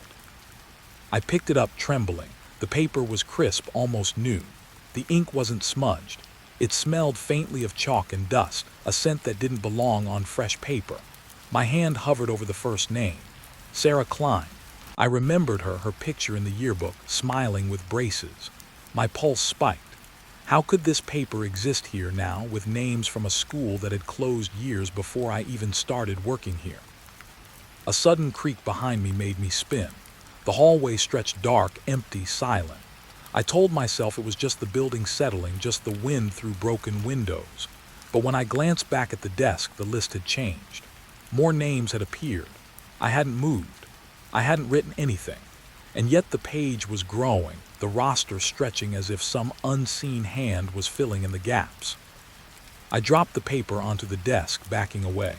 My flashlight flickered against the walls. The lockers stood like sentinels, rusted but upright. Shadows pooled around their edges. I could feel the air thicken, heavy and damp. Each breath felt wrong, like it was drawn through water. And the names, they seemed alive, pressing against the surface of the paper, waiting for me to acknowledge them. I tried rationalizing. Perhaps it was a prank. Maybe some old student left it as a joke. But then I noticed the handwriting. Each signature, each mark, looked slightly different, as if the same page had been handled by dozens of invisible hands. And at the bottom, written in tight, almost unreadable letters, was a note. Did you forget someone? My throat went dry. The hairs on my neck stood. I scanned the room, half expecting someone to emerge from the shadows. No one. Yet the sensation of eyes on me was impossible to ignore. I moved closer, compelled, terrified, and the longer I stared, the more names seemed to appear, flowing in thin, perfect lines across the page. Students I had never known, children I had never seen, all accounted for as if the room itself had kept a record. I picked up a chair, testing if I could move the desk, the paper. The list shifted subtly, the ink smearing and realigning, names reordering themselves like the room was correcting my interference. Panic flared. The room wasn't just showing me these names, it was communicating. It knew I was here. It knew I was watching. I sank to the floor, my back against the wall, trying to understand. I traced a finger along the paper over one of the older names, Tommy Harris. The moment my skin touched the ink, a memory, or a shadow of one, flashed in my mind. A school bus pulling away, a child waving, sunlight glinting off metal. I recoiled, pulling my hand back. The memory lingered like smoke. The page rippled. Names shifted, some fading, others sharpening. I couldn't look away. One name seemed to pulse, Emily Saunders. I knew her. Not personally, but the name echoed in the crevices of my mind. A child who had disappeared, forgotten by the world but not by this place. My pulse thumped painfully. How many of these names were gone? How many were gone and yet somehow here? A scratching sound began from the blackboard. My eyes jerked toward it. Dust fell from the ledge in thin lines settling on the floor. The writing there was new. Names again. Scribbled, messy, frantic. I realized it matched the list on the desk. The classroom itself was participating, filling in the records, correcting errors, keeping count. I wanted to tear the page, throw it away, run, but every instinct told me that wouldn't end it. I forced myself to read further down the list. Each name felt heavier, like a weight pressing on my chest. Some names were crossed out, some underlined, some circled in sharp, deliberate marks. I had no idea what the marks meant. And then I noticed something even stranger. The last few lines were blank. Empty spaces waiting. The whispering started then, just at the edge of hearing. Fill it, fill it, fill it. I glanced at the door. Locked. All of them were locked. My flashlight trembled in my hands. I had tried to leave before, but this room, it didn't let you go willingly. I stared back at the list. The emptiness at the bottom seemed to stretch toward me, inviting, daring me to add a name. I felt nausea rise. Every fiber in my body screamed that I should leave it alone. But the pull was impossible to resist. I crouched, staring at the empty lines. My mind raced, trying to make sense of it. Was it expecting me to write, to choose? I shook my head violently. That wasn't possible. I had no authority here. Yet the whispers grew, curling around me, guiding my fingers. You forgot someone. Someone always comes next. I leaned back, my eyes flicking across the room. The desk seemed straighter, the chalkboard spotless, the air heavier with expectation. Every shadow clung closer, pressing against the edges of the flashlight beam. I felt the room breathe. I realized then that the attendance list wasn't just a record. It was alive, observing, demanding recognition for children the world had abandoned. I stumbled back toward the wall, heart hammering, mind spinning. The page shifted again, names flowing like water. I recognized one more, a child missing decades before I was even born. My head reeled. Time didn't belong here, not the way it did outside. The classroom had its own rhythm, its own memory, and I had stumbled into it unprepared. I sank against the wall, breathing shallow, staring at the list that refused to stop growing. Each name seemed to cling to me, whispering in echoes of voices I would never hear. I understood then that this room would never let go of its records. No janitor, no teacher, no outsider could erase them. And yet at the bottom the empty lines waited, patient, silent, menacing in their quiet expectation. I realized I couldn't leave. Not until I understood, not until I acknowledged the names, not until I answered the room's question, who comes next? And as I stared at the paper, heart pounding, the shadows lengthened, the air thickened, and I knew, whatever the classroom demanded, it would not release me until its attendance was complete. I first noticed it when I saw the desks. Not just any desks, rows upon rows, perfectly aligned as if someone had spent hours arranging them, although the janitor before me had surely left this room untouched for years. The smell hit me first. Old varnish, mixed with a faint, sour odor that reminded me of locker rooms after summer ends. My stomach knotted. Something was off. I moved closer. A name scratched into the wood caught my eye. I bent over, tracing the rough letters. Liam Carter. My breath hitched. I didn't know him personally, but the yearbook confirmed it. A boy who had vanished years ago. The kind of disappearance that made headlines for a week before fading into obscurity. How could his name be here, carved so recently, so clearly as if it had happened yesterday? A soft whisper brushed past my ear, almost teasing. I spun, flashlight swinging. The hallway beyond the door was empty, cloaked in shadows. The sound of my own heartbeat became louder than the wind outside. I told myself I was imagining it. I tried to focus, to rationalize. But when I looked back at the desk, the surface had changed. More names, more carvings, appeared like they had grown from the wood itself. I ran my fingers across another desk. Emily Saunders, another student long gone, long forgotten. The scratches pulsed under my touch, a rhythm almost like breathing. My throat tightened. I stumbled backward, hitting the wall, trying to catch my pulse. That's when I noticed the faint footprints in the dust between the desks. Tiny, child-sized, leading toward the blackboard and then disappearing. No doors. No way in or out. The whispers returned, more insistent now, echoing off the walls. They never left. My mind reeled. A chill crept down my spine. I wanted to deny it, to tell myself it was some cruel trick, the product of exhaustion or imagination. But the evidence was here, in the wood, in the dust, in the air that felt thick and expectant. I tried the doors. Locked, all of them. Windows sealed shut, some with boards, others with metal bars. Panic gnawed at my insides. I could feel the eyes of the room on me, though no one was visible. My flashlight flickered as though it too recognized the presence. I wasn't alone. I crouched, studying the carvings again.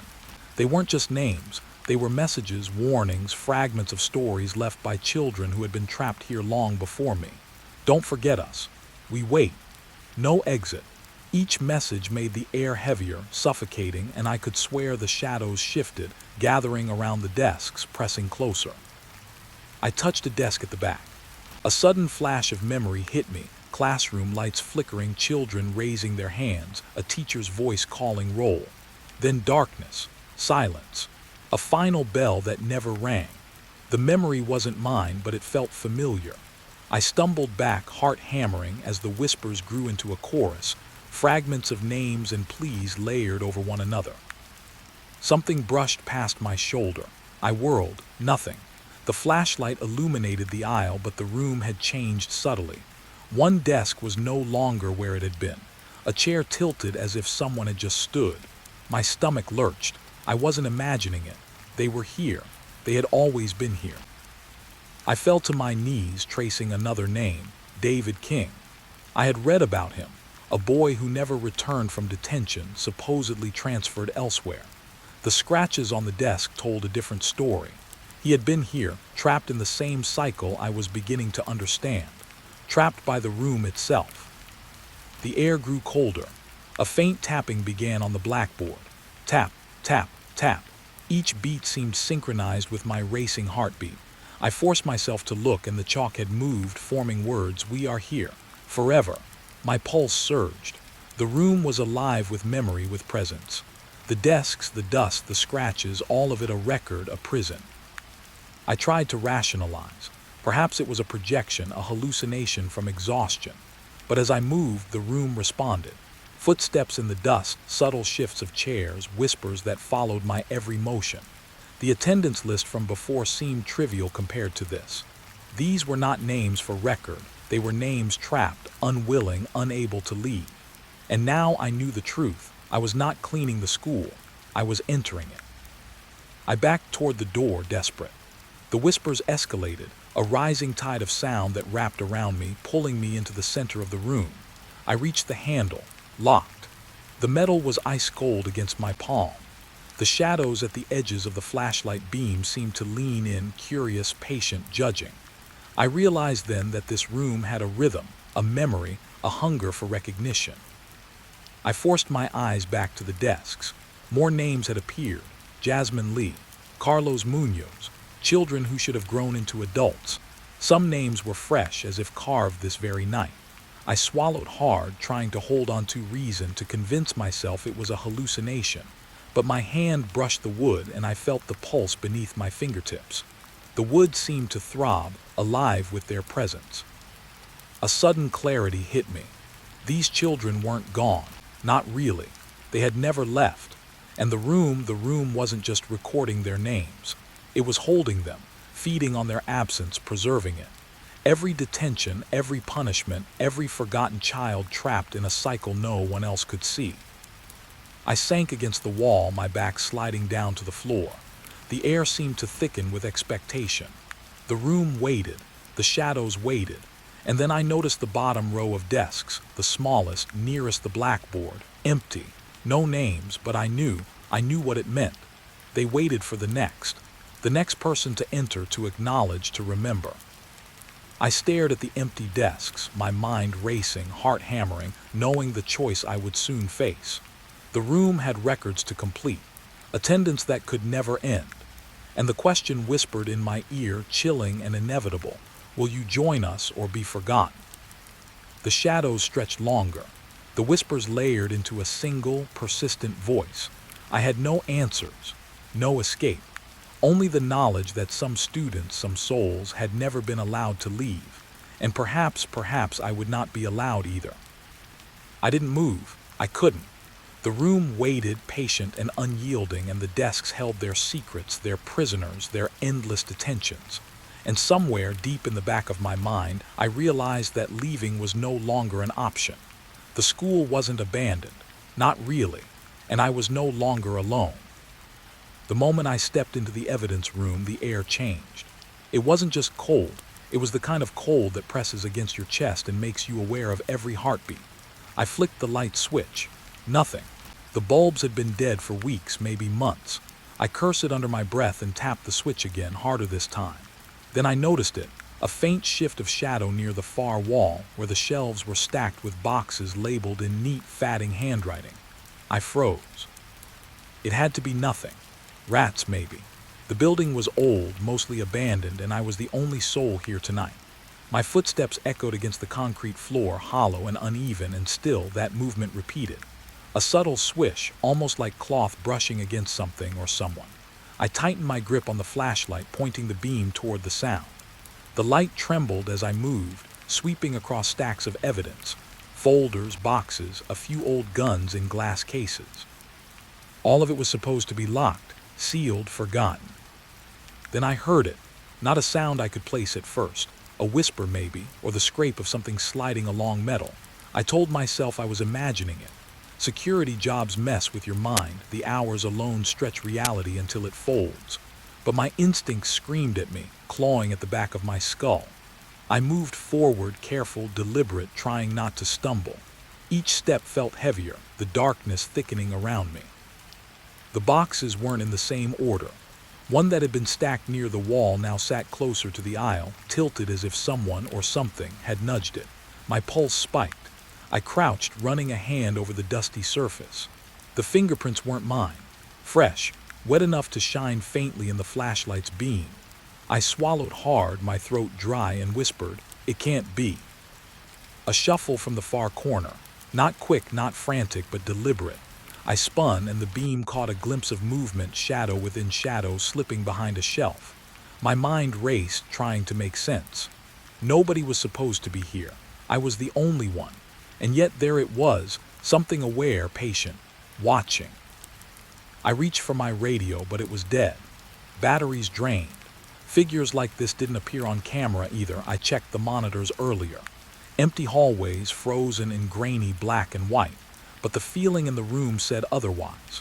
Something was here, brushing against the edges of perception, just out of clear sight. I could sense it, breathing between the shelves, circling me slowly, deliberately. I stepped closer to the far wall, eyes darting across boxes labeled with names, case numbers, dates. Cold sweat pricked my neck. One box, smaller, labeled case 47, unsolved missing, seemed to throb beneath my flashlight. The air thickened as I approached. My shadow stretched unnaturally, merging with the darkness beyond the shelves. I hesitated, hand hovering over the box, and then the sound, metal scraping against metal, echoed sharply behind me. I whirled around. Nothing, just the shelves. The room seemed to have swallowed the sound itself. But when I turned back, the box was open. I didn't touch it. I couldn't. Papers inside shifted slightly as if moved by invisible hands. Names, notes, photographs, all jumbled, some faces staring back at me with lifelike intensity. A chill crawled up my spine. The faces weren't familiar to me personally, but something about them felt present, alive in the darkness. I backed up slowly, heart hammering. Then a soft click, a camera maybe, or the lock on another box. I looked, flashlight trembling, and noticed one of the shelves had tilted forward, barely perceptible, as if adjusting to my presence. The room itself felt alive, aware. The whispers started then, barely audible at first, like wind brushing against old paper. But they grew, syllables I couldn't understand, voices overlapping, circling. I stumbled toward the door. Locked. Of course it was locked. I'd checked before my shift. But now it felt wrong. as if the lock had changed while I wasn't looking. My hands pounded against the metal. Nothing. And then a shuffle behind me, slow, deliberate, almost casual, yet menacing. I dared not turn around. Every instinct screamed to leave, to run, but the room didn't want me gone. I forced myself to look. The shadows had shifted, thickening into forms, indistinct but undeniably human-shaped. They moved like they knew I could see them, stopping when my gaze met theirs. I swallowed hard. My flashlight flickered, barely lighting the nearest forms. Empty boxes stacked atop each other now seemed taller, denser, as if holding figures within. I realized with a sinking heart that the room wasn't empty. It had never been empty. I moved backward toward the door again, slower this time, trying to stay calm, trying to remind myself this was just shadows, tricks of light and exhaustion. But the whispers grew louder, forming patterns, words brushing the edge of comprehension. Stay, see, remember. The sound wasn't coming from one place. It was everywhere, surrounding me, pressing against my mind. I fell against the wall, chest heaving, trying to regain control. The shadows didn't move away. They stretched, shifting along the walls, merging with the darkness, forming shapes that were impossible yet familiar.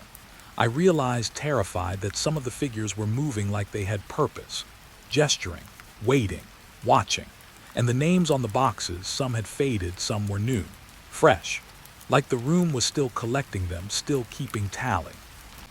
A metallic clang echoed from the far side of the room. I spun, flashlight sweeping wildly.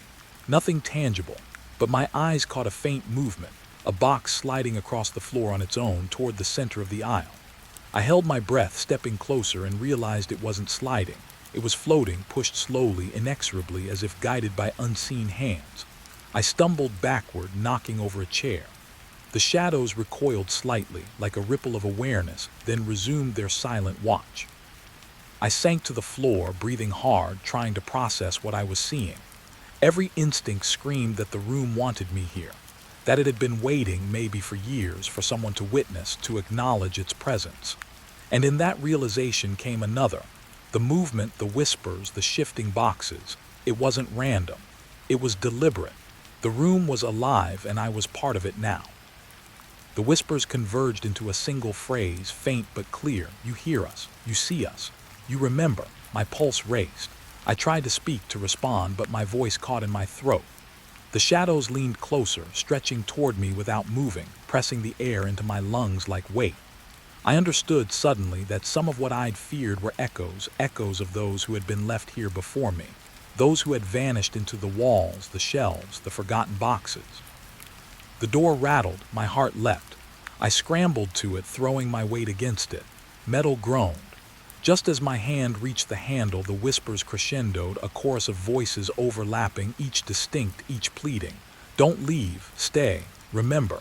And then silence. I froze. The shadows receded slightly, folding into the corners, waiting, patient. The boxes sat still. The air thinned, leaving a hollow, tense quiet. My chest heaved. My mind raced. I realized the room wasn't going to release me willingly. It only allowed observation, participation, witnessing. And I understood chillingly that leaving wasn't the point anymore. The evidence room had other plans. I backed away slowly, not turning my back, flashlight sweeping the room for any final movement.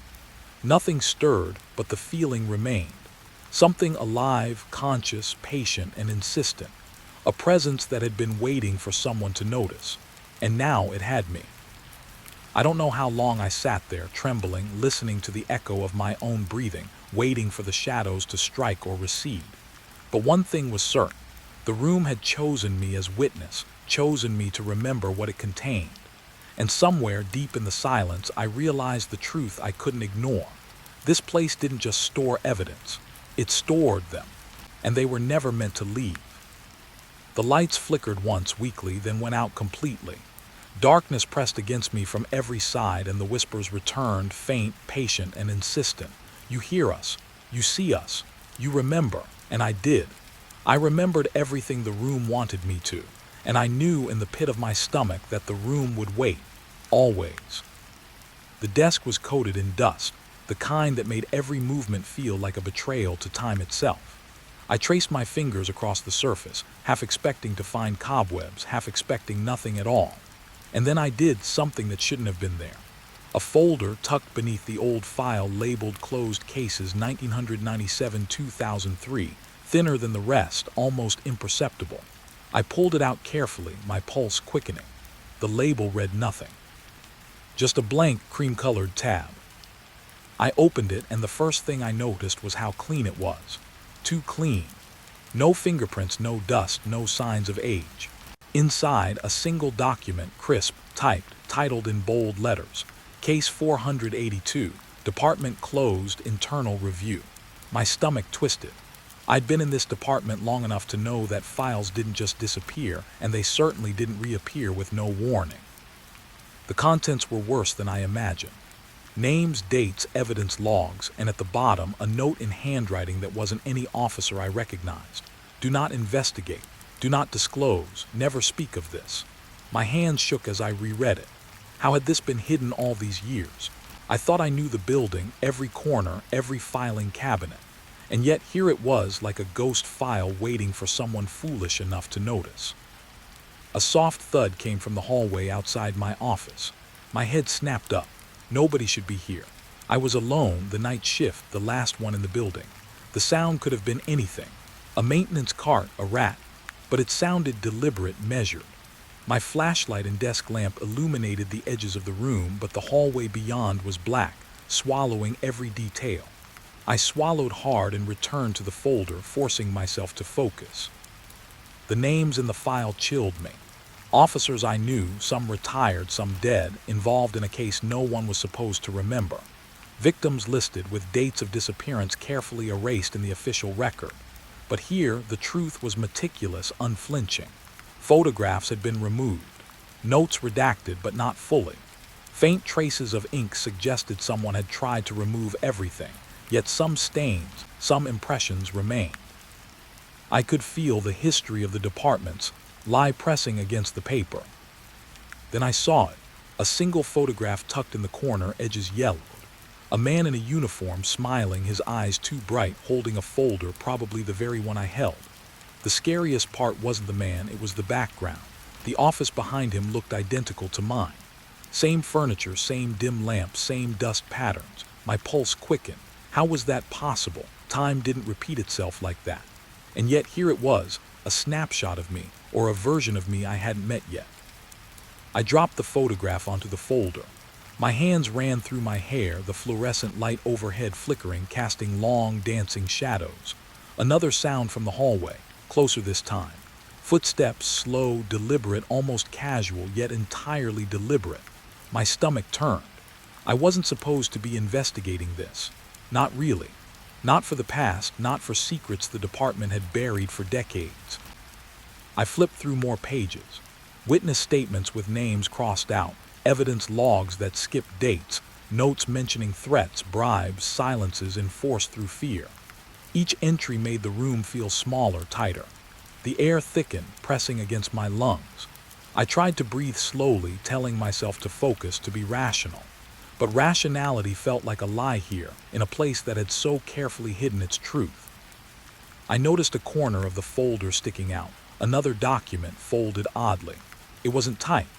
Handwritten in the same dark, firm script as the earlier note. They will notice. They always notice. Once you see, you cannot unsee. My hands froze. I felt watched. Not just by colleagues or ghosts of the past, but by the weight of the file itself. Like it had been waiting for someone to pick it up, to read, to understand. Another sound closer now. A scrape along the wall, deliberate. I could hear the faint hum of the building settling, pipes shifting, but beneath that, another layer. Something slower, patient, pressing against the edges of perception. I felt the walls leaning inward, the air tightening, my heart hammering. My pulse throbbed in my ears. I wanted to leave, to slam the door. But curiosity, terrible, unrelenting curiosity, kept my hands on the folder. I began to read aloud quietly, the names and events forming a rhythm, a story too horrible to tell openly. The words made the room thrum like the file itself had a heartbeat. And then a line I couldn't ignore. Some witnesses never left. Some cases were never closed. I froze, shivering. What did that mean? Were they still here? watching, waiting. My eyes darted around the office, but shadows only clung to corners, distant and unmoving. The overhead light flickered again, briefly plunging the room into darkness. When it returned, the office looked subtly different. Files that had been stacked neatly now leaned slightly. Drawers that were closed a moment ago were ajar. I spun toward the door, locked, of course. I tried the handle. No give. I was trapped in a room that wasn't meant to be entered, with knowledge that wasn't meant to exist. I forced myself to focus back on the folder. Another page revealed a location, an old storage closet in the basement, marked as Evidence Disposal 1999. Something about the note made my stomach twist. The note implied that whatever had happened there hadn't been disposed of. Whatever had been stored remained. And I was holding the key, the record, the confirmation. A whisper from the hallway, faint, almost lost beneath the hum of the building, but clear enough to freeze my blood. Do not continue. I whispered back bitterly, too late. Every instinct screamed to put the folder down, leave, forget. But I couldn't. The room had drawn me in. I could feel its gravity, pressing my gaze into every detail, every erased line. Another page. A diagram, crude, hand-drawn, showing a network of offices, hallways, storage closets. Names connected by arrows, lines, faint ink smudges suggesting revisions. I traced them with my finger. A web of secrecy, deception, people who vanished, offices where evidence was hidden, destroyed, or ignored. My pulse raced. The department had tried to erase more than a case. They had tried to erase lives. The whisper returned, more insistent. Stop. Turn away. Leave it buried. I shook my head, voice shaking. I can't. I need to know. The room responded. Papers shifted slightly, as if nudged by unseen fingers. Shadows gathered near the walls, denser, waiting, patient. The air grew thick, sweet with the metallic scent of ink and dust. I flipped one last page. A list of names handwritten, some crossed out, some highlighted, dates erased with faint, trembling strokes. At the bottom, a note. The file chooses its reader. Once seen, the truth cannot be hidden again. My chest tightened. The whispers coalesced into one coherent thought pressing against my mind. You see, you remember, you are chosen. I sank to the floor, cradling the folder. The building settled around me, quiet now, patient, like it had been waiting for centuries. I realized that I couldn't ignore what I had uncovered. This wasn't just a file. It was a trap, a record, a confession, and a warning. And now I was part of it. I didn't move for what felt like hours, listening to the hum of the building and the faint echoes of voices long silenced. The folder rested on my lap, heavy, insistent. Outside the office, the hallway remained dark, silent. But I knew the truth. The case wasn't erased. It had been waiting for me to see, to remember, to carry it forward. And I would. Somewhere in the building, a drawer clicked closed. The whisper returned, faint, patient. You cannot unsee. You cannot unhear. You cannot leave this behind. I held the folder tighter, breathing slow, shallow, knowing the department's secrets had found a new witness. And that in itself was a kind of sentence I would never escape.